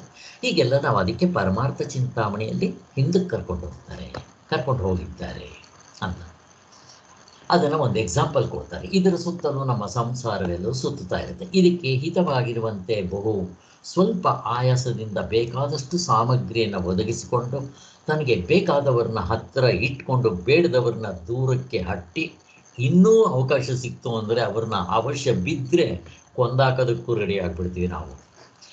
ಅದು ಒಂದಾಕೋಕ್ಕೂ ರೆಡಿ ಆಗಿಬಿಡ್ತೀವಿ. ದುಃಖಗಳು ಕಡಿಮೆ ಮಾಡ್ಕೊಳ್ಳೋದಕ್ಕೋಸ್ಕರ, ಸುಖ ಹೆಚ್ಚಿಸ್ಕೊಳ್ಳೋದಕ್ಕೋಸ್ಕರ ಪ್ರಯತ್ನ ಮಾಡ್ತಾ ಇರೋಲ್ಲಿ ಯಾರ್ಯಾರು ಎಷ್ಟರ ಮಟ್ಟಿಗೆ ಚತುರರೋ ಅವ್ರನ್ನ ಜಯಶೀಲರಾಗಿರ್ತಾರೆ, ಅವರು ವ್ಯಾವಹಾರಿಕ ಚತುರು ಅನ್ಸ್ಕೊತಾ ಇರ್ತಾರೆ. ಇದನ್ನು ಹೇಳಿದಾಗ ಪೊಲಿಟಿಕಲ್ ಲೀಡರ್ಸ್ ನಮಗೆ ಫಸ್ಟ್ ನೆನಪು ಬರ್ತಾರೆ. ಎಲ್ಲ ಪೊಲಿಟಿಕಲ್ ಲೀಡರ್ಸ್ ಅಲ್ಲ, ನರೇಂದ್ರ ಮೋದಿ ಸತ್ವಗುಣಿ, ಅದಕ್ಕೋಸ್ಕರನೇ ಅಂಥವ್ರು ಬರಬೇಕು. ಅವ್ರಿಗೆ ನಾನು ಅನ್ನೋದ್ರ ಮೇಲೆ ಮೋಹ ಇರೋಲ್ಲ. ಹಾಗೆ ಬಂದರೆ ಯಾವುದೇ ಕೆಲಸದಲ್ಲಿ ಇರಲಿ, ಆ ನಾನು ಅನ್ನೋದು ಎಷ್ಟು ತಿನ್ನೌಟ್ ಆಗಿರುತ್ತೋ ಅಷ್ಟು ಅವನಿಂದ ಅವನಿಗೂ ಸಹಾಯ, ಅವನಿಂದ ಪ್ರಪಂಚಕ್ಕೆ ಸಹಾಯ ಆಗುತ್ತೆ. ಅಷ್ಟು ಬಿಟ್ಟರೆ ಇನ್ನು ಕಷ್ಟ. ನೋಡಿದ್ವಲ್ಲ, ನೀವು ನೋಡ್ರಿ, ನಿಮಗೆ ಗೊತ್ತಾಗುತ್ತೆ. ಅದರಿಂದ ಒಂದು ಸಂಸಾರದಲ್ಲಾಗ್ಬೋದು, ಗಂಡ ಹೆಂಡತಿಗಾಗ್ಬೋದು, ಮಕ್ಕಳಿಗಾಗ್ಬೋದು. ಅದಕ್ಕೆ ನಾನು ಅನ್ನೋದನ್ನು ನಾವು ಭೇಟಿ ಆಡಬೇಕು. ಯಾವುದನ್ನು ಭೇಟಿ ಆಡೋದಲ್ಲ, ನನ್ನನ್ನೇ ನಾನು ಭೇಟಿ ಆಡಬೇಕು. ನನ್ನಲ್ಲಿರೋ ಈ ಕರ್ತೃತ್ವ ಭೋಕ್ತೃತ್ವವನ್ನು ಫಸ್ಟ್ ಕೊಂದ್ಕೋಬೇಕು. ಇದೇ ದುಃಖಕ್ಕೆ ಮೂಲ ಕಾರಣ. ಆದ್ದರಿಂದ ನಾನು ಎಂಬುದರ ಮೇಲೆ ಇಷ್ಟು ಮಿಗಿಲಾಗಿ ಪ್ರೀತಿಯು ಜನರಿಗೆ ಇದ್ದರೂ ನಾವು ಇದನ್ನೇ ಪ್ರೀತಿಗೆ ಕೊನೆ ಸ್ಥಾನವೆಂದು ಭಾವಿಸಬಹುದೇ? ಈ ಡೂಪ್ಲಿಕೇಟ್ ಐನೇ ಇಟ್ಕೊಂಡು ಇದೇ ಹೆಚ್ಚಿನ ಸ್ಥಾನ ಅಂತ ಹೇಳ್ಬಹುದಾ? ನಿಮ್ಮನ್ನು ಯಾರು ಪ್ರಶ್ನೆ ಕೇಳಿದ್ರು ಇಲ್ಲ ಸರ್ ಇನ್ನು ಹಿಂದೆ ಇದೆ ಅಂತ ಹೇಳ್ಬಿಡ್ತಾರೆ. ಯಾಕೆ? ಆತ್ಮನ ಗುರುತಿದ್ದೀವಿ ನಾವು ಅಷ್ಟೇ. ಎಚ್ಚರದ ದೃಷ್ಟಿಯಿಂದ ಇದಕ್ಕಿಂತ ಹೆಚ್ಚಿನ ಪದಾರ್ಥವನ್ನು ನಾವು ಕಾಣಲಿಲ್ಲ. ಎಚ್ಚರದ ದೃಷ್ಟಿಯಿಂದ ವಿಚಾರ ಮಾಡಿದ್ರೆ ಇದೇ ಮ್ಯಾಕ್ಸಿಮಮ್ ಗೋಲ್ ಅಷ್ಟೇ. ಆದರೆ ಪಾರಮಾರ್ಥಿಕ ದೃಷ್ಟಿಯಿಂದ ನೋಡಿದಾಗ ನಮಗೆ ಘಡನಿದ್ರೆಯಲ್ಲಿ ನಮ್ಮ ಅನುಭವದಿಂದ ತೋರಿಸಿರೋದ್ರಿಂದ ಅರೆ ನಾನು ಯಾವುದೂ ಇಲ್ಲದೆ ನಾನು ಸುಖವಾಗಿರೋಕ್ಕೆ ಬಂದರೆ ಹ್ಯಾಪಿ ಅನಾಲಿಸಿಸ್ನಲ್ಲಿ ನೋಡ್ಕೊಂಡ್ವಲ್ಲ, ಮತ್ತು ಇಷ್ಟೆಲ್ಲ ಯಾಕೆ ಕತ್ತಿ ಕೆಲಸ ಮಾಡಬೇಕು? ನಾನು ಬೆಟ್ಟಕ್ಕೆ ಯಾಕೆ ಕಲ್ಲು ಎತ್ತಾಕಬೇಕು? ಆವಾಗ ನಿಮ್ಗೆ ಅರ್ಥ ಆಗುತ್ತೆ. ಆವಾಗ ನಿಮ್ಮ ಲೈಫ್ ನೋಡ್ರಿ ಎಷ್ಟು ಸುಲಭ ಆಗುತ್ತೆ. ಕಷ್ಟನೇ ಇರೋದಿಲ್ಲ, ಅಷ್ಟು ಸುಲಭ ಆಗುತ್ತೆ. ಎಷ್ಟಿದ್ರೆ ಅಷ್ಟರಲ್ಲೇ simplicity is next to the godliness ಅಂತ. ಮತ್ತು ಈ ದೇಹವನ್ನು ದಂಡಿಸಿ ಕೆಲಸ ತಗೊಂತೀರಿ ನೀವು. ಈ ದೇಹಕ್ಕೆ ಪ್ರಾಮುಖ್ಯತೆ ಕೊಡೋದಿಲ್ಲ. ಇಲ್ದಿದ್ರೆ ಈ ದೇಹ ಹೇಳ್ದಂಗೆ ನೀವು ಕೇಳಬೇಕು. ಈಗೇನಾಗುತ್ತೆ, ನಾನು ಹೇಳ್ದಂಗೆ ಆ ದೇಹ ಕೇಳಬೇಕಾಗುತ್ತೆ. ಎಷ್ಟು ವ್ಯತ್ಯಾಸ ಇರುತ್ತೆ ನೋಡ್ರಿ. ಅದಕ್ಕೆ ದೇಹನ ಬೆಳೆಸಬಾರ್ದು, ಚೆನ್ನಾಗಿ ದಂಡಿಸ್ಬೇಕು. ಅದಕ್ಕೆ ಎಷ್ಟು ಕೆಲಸ ತಗೊತಿರೋ ಕೆಲಸ ತಗೊಳ್ಳೋಕೆ ಪ್ರಯತ್ನ ಮಾಡಬೇಕು. ಅದಕ್ಕೆ ಗಾಂಧೀಜಿ ಏನಾದರೂ ಅವರಿಗೆ ಬಟ್ಟೆ ಕೊಡ್ತೇನೆ ಅಂತ ಯಾರಾದರೂ ಬಂದರೆ ಗಾಂಧೀಜಿ ಹೇಳ್ತಾ ಇದ್ದಿದ್ದು ಏನು ಗೊತ್ತಾ? ನಾನೇ ಒಬ್ಬ ಆಳು, ನನಗೆ ಇನ್ನೊಬ್ಬ ಆಳ್ಬೇಕಾ? ಎಷ್ಟು ಚೆನ್ನಾಗಿದೆ ನೋಡ್ರಿ, ಎಷ್ಟು ಚೆನ್ನಾಗಿದೆ. ಆದ್ದರಿಂದ ನಾವು ಇನ್ನು ತಿಳ್ಕೋಬೇಕು. ನಮಗೆ ವ್ಯಾನಿಟಿ ಬ್ಯಾಗ್ ಎತ್ಕೊಂಡು ಹೋಗೋದಕ್ಕೆ ಒಬ್ಬ ಆಳ್ಬೇಕಲ್ವಾ? ಹೆಂಗಾಗ್ಬಿಟ್ಟಿದೆ ನಮ್ಮ ಜೀವನ ಇವಾಗ. ಕೈನಲ್ಲೊಂದು ಸಣ್ಣ ಬ್ಯಾಗ್ ಇಟ್ಕೊಂಡು ಹೋಗ್ಬೇಕಾದ್ರೂ ನಮಗೆ ಇನ್ನೊಬ್ಬ ಆಳಬೇಕು. ಎಲ್ಲಿವರೆಗೂ ಹೋಗ್ಬಿಟ್ಟಿರ್ತೀವಿ ನಾವು. ನಿನ್ನ ಈ ಶರೀರ ನಾನು ಹೇಳ್ದಂಗೆ ಅದು ಹೆಂಗೆ ಕೇಳುತ್ತೆ? ಹಿಂಗೆ ಸಾಧನೆ ಮಾಡೋದು. ಅದಕ್ಕೆ ದಿನಕ್ಕೆ 1 ಗಂಟೆ ಯೋಗಕ್ಕೋಸ್ಕರ ಮೀಸಲಾಗಿಡಿ. ಪ್ರಾಣಾಯಾಮಗಳನ್ನ ಮಾಡಿ ಈ ದೇಹವನ್ನು ಫಸ್ಟ್ ನೀವು ಹೇಳ್ದಂಗೆ ಕೇಳ್ಕೊಳ್ಳೋದು ಮಾಡಿಕೊಡ್ರಿ. ಆಮೇಲೆ ನೋಡ್ರಿ ನಿಮ್ಮ ಸಾಧನೆ ನೀವು ಹೇಳ್ದಂಗೆ ಕೇಳುತ್ತೆ. ದೇಹ, ಇಂದ್ರಿಯಗಳು, ಮನಸ್ಸು ನೀವು ಹೇಳ್ದಂಗೆ ಕೇಳ್ತಾ ಇರುತ್ತೆ. ಹಾಗೆ ಬೇರೆಯವ್ರಿಗೆ ಅದಷ್ಟು ಕೇರ್ ಮಾಡೋದಿಲ್ಲ. ನಿಮಗೆ ಗೊತ್ತು ಗುರಿ ಏನು ಅಂತ, ಆ ಗುರಿ ಕಡೆ ಹೋಗ್ತಾ ಇರ್ತೀರ ಹೊರ್ತು ಯಾರು ಎಷ್ಟು ಹೇಳಿದ್ರು ಕೇಳೋಲ್ಲ. ಎಂಥ ಗುರು ಬಂದು ಹೇಳಿದ್ರು ಕೂಡ ಅವನು ಇದನ್ನು ಬದಲಾಯಿಸ್ಕೊಳ್ಳೋದಿಲ್ಲ. ಅವನು ಗೊತ್ತಾಗಿದ್ದರೆ ಕರೆಕ್ಟಾಗಿ ಅವನ ಮಾರ್ಗ ಫಿಕ್ಸ್ ಆಗಿದ್ದರೆ, ಅವನ ಅನುಭವದಲ್ಲಿ ನೋಡ್ಕೊಳ್ಳೋಕೆ ಬಂದಿದ್ದರೆ ಇದು ಸಾಧ್ಯ ಆಗ್ತದೆ. ಇಲ್ದಿದ್ದರೆ ಯಾರು ಹೇಳಿದ್ರು ನಾವು ಬೇಗ ಆ ಕಡೆ ಮರಳಾಗ್ಬಿಡ್ತೀವಿ. ಫಸ್ಟ್ ಆಫ್ ಆಲ್ ಮೋಕ್ಷ ನಮಗೆ ಬೇಡ. ಇನ್ನು ಯಾರಾದರೂ ಈ ಥರ ಹೇಳಿದ್ರೆ ಅಯ್ಯೋ ನಮಗೆ ಕಾದಿರ್ತೀವಿ ಇಂಥವು ಸಾಕ ಅಂತ ಹೇಳಿದ ತಕ್ಷಣ ಅಯ್ಯೋ ನಮ್ಮ ಕೈನಲ್ಲಿ ಆಗುತ್ತಾ ಇದು ಅಂತ ಬಿಟ್ಬಿಟ್ಟು ಈ ಕಡೆ ಬಂದುಬಿಡ್ತೀವಿ. ಬಿಡಬಾರ್ದಿಲ್ಲ. ಆದ್ದರಿಂದ ನಾನೆಂಬುದರ ಮೇಲೆ ಇಷ್ಟು ಮಿಗಿಲಾದ ಪ್ರೀತಿ ಜನಗಿರುತ್ತೆ. ನಾವು ಇದನ್ನೇ ಪ್ರೀತಿ ಕೊನೆ ಸ್ಥಾನ ಭಾವಿಸ್ಬೋದೆಂದರೆ ಇಲ್ಲ.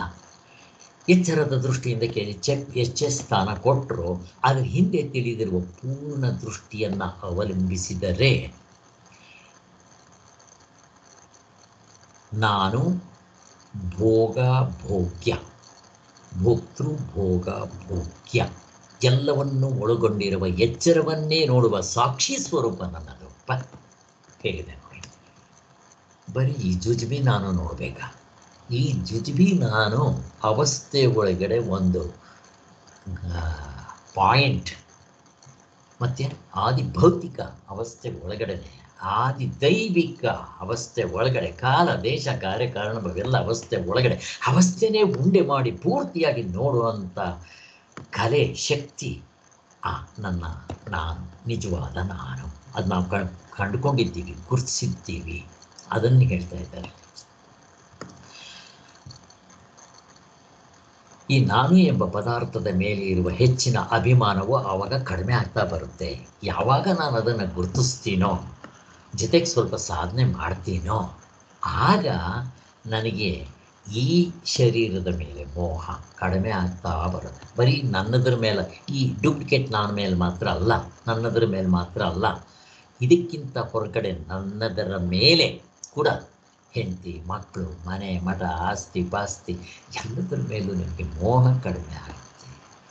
ಹೇಗಿದೆ ಇದು ನೀವು ಚೆಕ್ ಮಾಡ್ಕೋಬೇಕು, ಓರೆಗಲ್ನಲ್ಲಿ ಹಚ್ಚಿ ನೋಡ್ಕೋಬೇಕು, ಕಡಿಮೆ ಆಗಿದೆಯಾ ನನಗೆ ಅಂತ. ಏಕೆಂದರೆ ಎಚ್ಚರದ ವ್ಯವಹಾರದಲ್ಲಿ ಹೇಗೆ ಕರ್ತೃತ್ವ, ಭೋಕ್ತೃತ್ವ, ಜ್ಞಾತೃತ್ವ ಅನ್ನೋದು ನಾನೆಂಬುದು ಎಲ್ಲಕ್ಕೂ ಒಳಗಿರುವ ನಾನಾಗಿರುವುದೋ, ಹಾಗೆ ಈ ವ್ಯವಹಾರ ದೃಷ್ಟಿಯಿಂದ ಈ ಕರ್ತೃತ್ವ, ಭೋಕ್ತೃತ್ವ, ಜ್ಞಾತೃತ್ವವೇ ತುಂಬ ಒಳಗಿದೆ. ಇದಕ್ಕೂ ಹಿಂತಿರುಕೆಯಾಗಿ ನನ್ನ ನಿಜವಾದ ಸ್ವರೂಪ, ನಾನು ಅನ್ನೋದಕ್ಕೆ ಯೋಗ್ಯವಾದ ವಸ್ತು ಅದು ಘನನಿದ್ರೆಯಲ್ಲಿ ಅದೊಂದೇ ಇರುತ್ತೆ. ಅದರಿಂದ ನಾವು ಬಿಡಿಸ್ಕೊಂಡಿರ್ತೀವಿ ಅಲ್ಲಿ ದೇವರು ಕೊಟ್ಟಂಥ ಸ್ಯಾಂಪಲ್. ಅದನ್ನು ಮೆಲ್ಕು ಹಾಕಬೇಕು ಎಚ್ಚರದಲ್ಲಿ. ಮೆಲ್ಕು ಹಾಕಕ್ಕೆ ಬಂತು ಅಂತಂದರೆ ನಿಮ್ಮ ಅರ್ಧ ಸಾಧನೆ ಕಂಪ್ಲೀಟ್ ಆಯಿತು ಅಂತ. ಆಮೇಲೆ ಅದನ್ನು ಎಷ್ಟು ತಿಂಗಳು ಮಾಡಬೇಕು ಗೊತ್ತಿಲ್ಲ. ತತ್ವದಲ್ಲಿ ನಿಲ್ಲವರೆಗೂ ಬಿಡಬಾರ್ದು. ನಿಜವಾಗಿ ಅದೇ ನಾನೆಂಬುದರ ಪರಮ ಅವಧಿ. ಅದನ್ನು ಮುಟ್ಟಿದ ಮೇಲೆ ಇನ್ನೇನು ಮತ್ತೆ ನಿಮ್ಗೆ ಇನ್ನೊಂದು ಇದೇ ಫೈನಲ್ PhD. ಅದಕ್ಕಿಂತ ಮತ್ತಿನ್ನೇನು ಡಿಗ್ರಿ ಇಲ್ಲ, ಮಣ್ಣು ಇಲ್ಲ. ಅದಕ್ಕೋಸ್ಕರನೇ ಅದರ ಮೇಲೆ ನಮಗೆಲ್ಲರಿಗಿಂತ ಹೆಚ್ಚಿನ ಪ್ರೀತಿ ಬರಬೇಕು. ಆದ್ದರಿಂದ ಅದೇ ಸುಖದ ಪರಮಾರ್ಥ ಸ್ವರೂಪ. ಕಂಡುಕೊಂಡವರು ಹೇಗೆ ಬಿಹೇವ್ ಮಾಡ್ತಾರೆ ಅಂತ ಕಂಡುಕೊಂಡವರು. ಜೀಸಸ್ ಕತೆ ಹೇಳಿದ್ದೀನಿ ನಿಮಗೆ. ಅದೇ ರೀತಿ ಈ ಬ್ರಹ್ಮಾನಂದ, ನಮ್ಮ ಕರ್ನಾಟಕದ ಬ್ರಹ್ಮಚೈತನ್ಯ ಮಹಾರಾಜರು ಅಂತ ಫೇಮಸ್ ಆದವರು, ತೇರಾಕೋಟಿ ಸ್ವಾಮಿಗಳು ಅಂತ ಅವ್ರ ಹೆಸರು. ಯಾರೆಲ್ಲೇ ಕರೆದ್ರು ನೀವು 13 ಕೋಟಿ ಜಪ ನೀವೆಲ್ಲರೂ ಸೇರಿ ಮಾಡ್ರಪ್ಪ, ನಿಮ್ಮ ಊರಿಗೆ ನಾನು ಬೇಕಾದ್ರೆ ಬರ್ತೀನಿ ಅಂತ ಹೇಳ್ತಾ ಇದ್ದವರು. ತೇರಾಕೋಟಿ ಸ್ವಾಮಿಗಳು ಅಂತಲೇ ಅವ್ರ ಹೆಸರು. ಅದಕ್ಕೋಸ್ಕರ ಅವರು ಎಷ್ಟು ಪರೀಕ್ಷೆ ಮಾಡ್ತಾರೆ ಬ್ರಹ್ಮಚೈತನ್ಯರವ್ರನ್ನ ಪರೀಕ್ಷೆ ಮಾಡಿ ಕೊನೆಗೆ ಅವರು 9 ತಿಂಗಳು ಒಂದು ಕಡೆ ರೂಮ್ನಲ್ಲಿದ್ದು ಸಾಧನೆ ಮಾಡಿ ಮುಕ್ತರಾಗ್ತಾರೆ. 9 ತಿಂಗಳು ಒಂದೇ ಕಡೆ ಏಕಾಂತವಾಸ, ಮೌನ. ಒಬ್ಬೊಬ್ಬರಿಗೆ ಒಂದೊಂದು ಇಡಿಸುತ್ತೆ, ಹೇಳಕ್ಕೆ ಬರಲ್ಲ. ಭಗವತ್ಪಾದರಿಗೆ 6 ತಿಂಗಳೇನೋ. ಹಾಗೆ ಇದೆಲ್ಲ ಏಕಾಂತ ಸ್ಥಳದಲ್ಲಿ ಮಾಡೋದು. ಮಾತಾಡಿದ್ರೆ ಹೋಯ್ತು, ತಿರ್ಗಕ್ಕೆ ಹೊರಗಡೆ ಬಂದ್ಬಿಡುತ್ತೆ. ಅದಕ್ಕೋಸ್ಕರ ಇವುಗಳನ್ನ ಮಾಡಿದವರು ಅವ್ರ ದೇಹದ ಮೇಲೆ ಹೇಗಿರುತ್ತೆ ನೋಡ್ರಿ. ಸಿದ್ಧಿಗಳು ಇತ್ಯನೋ ಇರಬಹುದು. ಅವ್ರಿಗೆ ಗೊತ್ತಾಯ್ತು ನಾನು ಸತ್ತೋಗ್ತೀನಿ ಅಂತ. ಕೊನೆಗೆ ಅವ್ರ ಶಿಷ್ಯರಿಗೆಲ್ಲ ಹೇಳಿಬಿಟ್ರು, ಈ ಥರ ನಾನು ಇಂಥ ದಿನ ನಾನು ದೇಹ ಬಿಡ್ತಾ ಇದ್ದೀನಿ, ನೀವು ಇದಕ್ಕೇನಂತ ಅದೇನು ಸಮಾಧಿ ಗಿಮಾಧಿ ಏನು ಮಾಡಬೇಡ್ರಪ್ಪ, ಇದಕ್ಕೆ ಒಂದು ತೆಪ್ಪ ಕಟ್ಟಿರಿ, ತೆಪ್ಪ ಕಟ್ಟಿಬಿಟ್ಟು ಇದಕ್ಕೆ ಕುಂಡ್ರಿಸ್ಬಿಟ್ಟು ಕಲ್ಲುಗಳು ಕಟ್ಟಿ ಆ ಕಡೆ ನದಿನಲ್ಲಿ ಬಿಟ್ಬಿಡ್ರಿ, ಮೀನುಗಳಿಗೆ ಆಹಾರ ಆಗಲಿ. ಎಷ್ಟು ಚೆನ್ನಾಗಿದೆ ನೋಡ್ರಿ. ಇದು ಎಲ್ಲಿದೆ ಅವ್ರಿಗೆ ದೇಹದ ಮೇಲೆ ಮೋಹ. ಇನ್ನು ಮುಕುಂದೂರು ಸ್ವಾಮಿಗಳು ಇವರೆಲ್ಲ ಮುಕ್ತರಾದವರು. ದೇಹ ಬಿಟ್ಟಾಗ ಹೇಗೆ ಅವರು ಕೇಳ್ಕೊತಾ ಇದ್ರು ಅಂತ. ಮುಕುಂದೂರು ಸ್ವಾಮಿಗಳು ಏನು ಹೇಳಿದ್ರು, ಎಲ್ಲರೂ ಹೇಳಿದ್ರು, ಸ್ವಾಮಿ ನಿಮ್ದೊಂದು ದೊಡ್ಡ ಸಮಾಧಿ ಮಂದಿರ ಮಾಡ್ತೀವಿ ಅಂತ. ದಡ್ರ, ಇದಕ್ಕೆಂಥದ್ದು ಸಮಾಧಿ? ಬದುಕಿರುವಾಗ ಸಮಾಧಿ ಮಾಡ್ಬೇಕಂಡ್ರ. ಸಮಾಧಿ ಅಂದ್ರೆ ಏನು? ಬದುಕಿದ್ದಾಗ, ಸತ್ತ ಮೇಲೆ ಎಂಥದ್ದು ಸಮಾಧಿ? ಬದುಕಿರುವಾಗಲೇ ಸಮಾಧಿ ಮಾಡ್ಕೋಬೇಕು ಅಂತ ಅವರು ಹೇಳೋದು. ಅವ್ರದ್ದು ಸ್ಟೈಲ್ ತುಂಬ ಚೆನ್ನಾಗಿರುತ್ತೆ ಅವರು. ಅದಕ್ಕೋಸ್ಕರ ಮತ್ತೆ ಏನು ಮಾಡ್ಬೇಕು ಸ್ವಾಮಿ ಅಂದ್ರಂತೆ.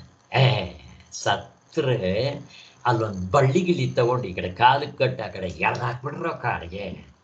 ಹುಲಿ ಗಿಲಿ ಚಿರತೆ ನಾಯಿ ಮರಿ ತಿನ್ಕೊಳ್ಳಿ, ಆಹಾರ ಆಗಲಿ. ಎಷ್ಟು ಚೆನ್ನಾಗಿ ಮತ್ತು ಇನ್ನು ಈ ಪಾರ್ಸಿ ಧರ್ಮದವರು ಕೂಡ ಬೆಂಗಳೂರಿನಲ್ಲಿ ಇದೆ ಅಂತ ಒಂದ್ಸರಿ ಎಲ್ಲದಕ್ಕೂ ಹೋಗಿ ನೋಡ್ಕೊಂಬರ್ಬೇಕು. ಅದು ಎಲ್ಲಿದೆಯೋ ನನಗೆ ಗೊತ್ತಿಲ್ಲ, ಕೇಳಿದ್ದೀನಿ. ಅಲ್ಲಿ ಕಾರ್ನ ವಾಶ್ ಮಾಡಬೇಕಾದ್ರೆ ಆ ಕಾರ್ನ ಇಟ್ಟು ಒಂದು ಸ್ವಿಚ್ ಒತ್ತಿದ್ರೆ ಅದು ಜುಯ್ ಅಂತ ಮೇಲಕ್ಕೆ ಹೋಗುತ್ತೆ, ಕೆಳಗಡೆಯಿಂದ ಕಾರೆಲ್ಲ ತೊಳೆದು ಬಿಡ್ತಾರೆ. ಹಾಗೆ ಇವ್ರ ಶರೀರನ ಆ ಒಂದು ಪ್ಲಾಟ್ಫಾರ್ಮ್ ಮೇಲಿಟ್ಟು ಬಟನ್ ಹೊತ್ತಿದ್ರೆ ಅದು ಮೇಲಕ್ಕೆ ಹೋಗುತ್ತಂತ. ಅಲ್ಲೆಲ್ಲೋ ಓಪನ್ ಫೀಲ್ಡ್ನಲ್ಲಿ ಅಲ್ಲೆಲ್ಲ ಹದ್ದು ಗಿದ್ದು ಕಾಗೆ ತಿನ್ಕೊಂಡು ಆಹಾರ ಆಗುತ್ತೆ. ಎಷ್ಟು ಚೆನ್ನಾಗಿದೆ ನೋಡ್ರಿ, ಎಷ್ಟು ಚೆನ್ನಾಗಿದೆ ಇದು. ರಾಮನ ಕುಟುಂಬದವರಾದ, ರಾಮನ ಹಿಂದಿನ ಅವರ ಪರಂಪರದವರು ಸತ್ಯ ಹರಿಶ್ಚಂದ್ರ ಗೊತ್ತು ನಮಗೆ. ಅದೇ ರೀತಿ ರಘುವಂಶ, ಅದಕ್ಕೆ ಅವರು ರಘುವಂಶ ಅಂತ. ಆ ರಘುವನ್ನವನು ಒಂದು ಪ್ರಾಣಿಗೋಸ್ಕರ ತನ್ನ ದೇಹವನ್ನು ಕಡ್ದು ಕೊಡೋದನ್ನು ನಾವು ನೋಡಿದ್ದೀವಿ. ನೋಡ್ರಿ ಎಂಥ ರಾಜರು ತಮ್ಮ ದೇಹವನ್ನು ಕೊಟ್ಟರು ಅಂತಂದ್ರೆ ಅವ್ರು ಎಲ್ಲಿ ನಿಂತಿದ್ರು. ಸತ್ಯ ಹರಿಶ್ಚಂದ್ರ ಅವನಿಗೆ ಎಷ್ಟೇ ಕಷ್ಟ ಬಂದರೂ ಧರ್ಮವನ್ನು ಬಿಟ್ಟನ. ಅವನ ರಾಜ್ಯವನ್ನು ಕಳ್ಕೊಂಡ, ಹೆಂಡತಿನ ಮಾರ್ಕೊಂಡ, ಮಗನ್ನ ಮಾರ್ಕೊಂಡ. ಮಗ ಸತ್ರು ಸುಡೋದಿಕ್ಕೆ ಅವನ ಹತ್ರ ಹಣ ಇಲ್ಲದೆ ಇದ್ದರೂ ಧರ್ಮವನ್ನು ಮಾತ್ರ ಬಿಡಲಿಲ್ಲ ನೋಡ್ರಿ. ಅದಕ್ಕೆ ನಾವು ಧರ್ಮವನ್ನು ಎಷ್ಟೇ ಕಷ್ಟ ಬರಲಿ ಧರ್ಮವನ್ನು ಬಿಡಬಾರ್ದು. ಹಾಗೆಯೇ ಕೊನೆಗೆ ದೇವತೆಗಳು ಅವನ ಮೇಲ್ಗಡೆಯಿಂದ ಬಂದು ಅವನು ಶಿವನಿಗೆ ಪ್ರತ್ಯಕ್ಷ ಮಾಡ್ತಾನೆ. ಜೊತೆಗೆ ವಿಶ್ವಾಮಿತ್ರ ತನ್ನ ತಪಶ್ಶಕ್ತಿಯನ್ನು ಇವನಿಗೆ ದಾರಿ ಹರಿತಾನೆ. ಹೇಗಿದೆ ನೋಡ್ರಿ ಇದು. ಅದಕ್ಕೆ ಧರ್ಮಕ್ಕೆ ಎಷ್ಟು ಬೆಲೆ. ಆಫ್ಟರ್ ಆಲ್ ಒಂದೇ ಒಂದು ಸತ್ಯ. ಆ ಸತ್ಯಕ್ಕೆ ಇಷ್ಟು ಬೆಲೆ ಇರಬೇಕಾದ್ರೆ ಸಚ್ಚಿದಾನಂದ ಸರಸ್ವತಿ ಸ್ವಾಮಿಗಳು ಹೇಳ್ತಾರೆ, ನೀವು ಒಂದು ಸಾಧನೆ ಇಟ್ಕೊಂಡು ಈ ಪೂರ್ತಿ ಎಲ್ಲ ಸಾಧನೆ ಮಾಡಬೇಕಾಗಿಲ್ಲ. ಒಂದೇ ಒಂದು ಹುಕ್ಕು, ಒಂದು ಚೈನ್ನಲ್ಲಿ ಒಂದು ಮೊದಲನೇ ಹುಕ್ ಇಟ್ಕೊಂಡು ಎಳೀರಿ, ಚೈನ್ ಪೂರ್ತಿ ನಿಮ್ಮ ಹತ್ರಕ್ಕೆ ಬರುತ್ತೆ. ಹಾಗೆ ಒಂದು ಸಾಧನೆ ನಿಮ್ಗೆ ಇಷ್ಟವಾಗಿರೋದು ಇಟ್ಕೊಂಡು ಅದನ್ನು ಸತತವಾಗಿ ಮಾಡಿರಿ, ಅದು ಒಂದರಿಂದ ಎಲ್ಲ ಸಾಧನೆಗಳು ಬರುತ್ತೆ. ಅದೇ ಥರ ಕೆಟ್ಟದ್ದು ಒಂದು ಕಾಮ ಇರಲಿ, ಪ್ರಪಂಚದ ಕಡೆ ಕಾಮ ಇರಲಿ, ಇತ್ತು ಅಂತಂದರೆ ಅದ್ರ ಹಿಂದೆಗಡೆ ಚೈನ್, ಕ್ರೋಧ, ಲೋಭ, ಮೋಹ, ಮದ, ಮಾತ್ಸರ್ಯಗಳು ಒಂದು ಎಳೆದ್ರೆ ಸಾಕು ಎಲ್ಲ ಬರುತ್ತೆ. ಹಾಗೆ ಇಲ್ಲಿ ಒಂದು ಒಳ್ಳೆ ಗುಣ ನೀವು ಮಾಡಿದ್ರಿ ಅಂತಂದರೆ ಎಲ್ಲ ಒಳ್ಳೆಯ ಗುಣಗಳು ಬರುತ್ತೆ ಅಂತ ಹೇಳ್ತಾರೆ. ಹಾಗೆ ಆದ್ದರಿಂದ ನಿಜವಾಗಿ ಅದೇ ಆನಂದದ ಪರಮಾವಧಿಯು. ಆದ್ದರಿಂದ ಅದರ ಮೇಲೆ ನಮಗೆ ಎಲ್ಲಕ್ಕಿಂತಲೂ ಹೆಚ್ಚಿನ ಪ್ರೀತಿ ಇರುತ್ತೆ. ಆದ್ದರಿಂದ ಅದೇ ಸುಖದ ಪರಮಾರ್ಥ ಸ್ವರೂಪ. ಅದರಲ್ಲಿ ಮಿಗಲಿಲ್ಲದ ಆನಂದ, ಮತ್ತು ಅದು ಕಡು ಒಡೆಯದ ಧಾರಾಕಾರವಾಗಿ ಯಾವಾಗಲೂ ಹರಿತಾ ಇರೋ ಆನಂದ. ಅಂಥ ಆನಂದ ನನ್ನ ಸ್ವರೂಪ ಆಗಿದೆ. ಯಾರು ಕೊಡೋದಲ್ಲ, ಇಸ್ಕೊಡೋದಲ್ಲ, ಇದ್ದದ್ದನ್ನಿದ್ದ ಕಂಡುಕೊಂಡ್ರೆ ಸಾಕಾಗಿದೆ ಅಷ್ಟೇ. ಅದಕ್ಕೆ ಏನು ಮಾಡಬೇಕು? ಆತ್ಮನ ವಿಷಯ ಮಾಡ್ಕೊಂಡು ನೋಡೋಕ್ಕೆ ಬರಲ್ಲ. ಅನಾತ್ಮವನ್ನು ಬಿಟ್ಟರೆ ಆತ್ಮನಾಗಿರ್ತೀರ. ನಾನೇ ಮಾಡ್ತೀನಿ ಅಂತಂದ್ರು ಮತ್ತೆ ಅಹಂಕಾರ. ಅದಕ್ಕೋಸ್ಕರ ಆ ಪರಮಾತ್ಮನಲ್ಲಿ ಪ್ರಾರ್ಥನೆ ಮಾಡೋಣ. ಆ ಗಾಢ ನಿದ್ರೆಯಲ್ಲಿ ಪ್ರತಿಯೊಬ್ಬರಿಗೂ ಆನಂದ ರೂಪದಲ್ಲಿ ನಮ್ಮೆಲ್ಲರಿಗೂ ದರ್ಶನ ಕೊಟ್ಟು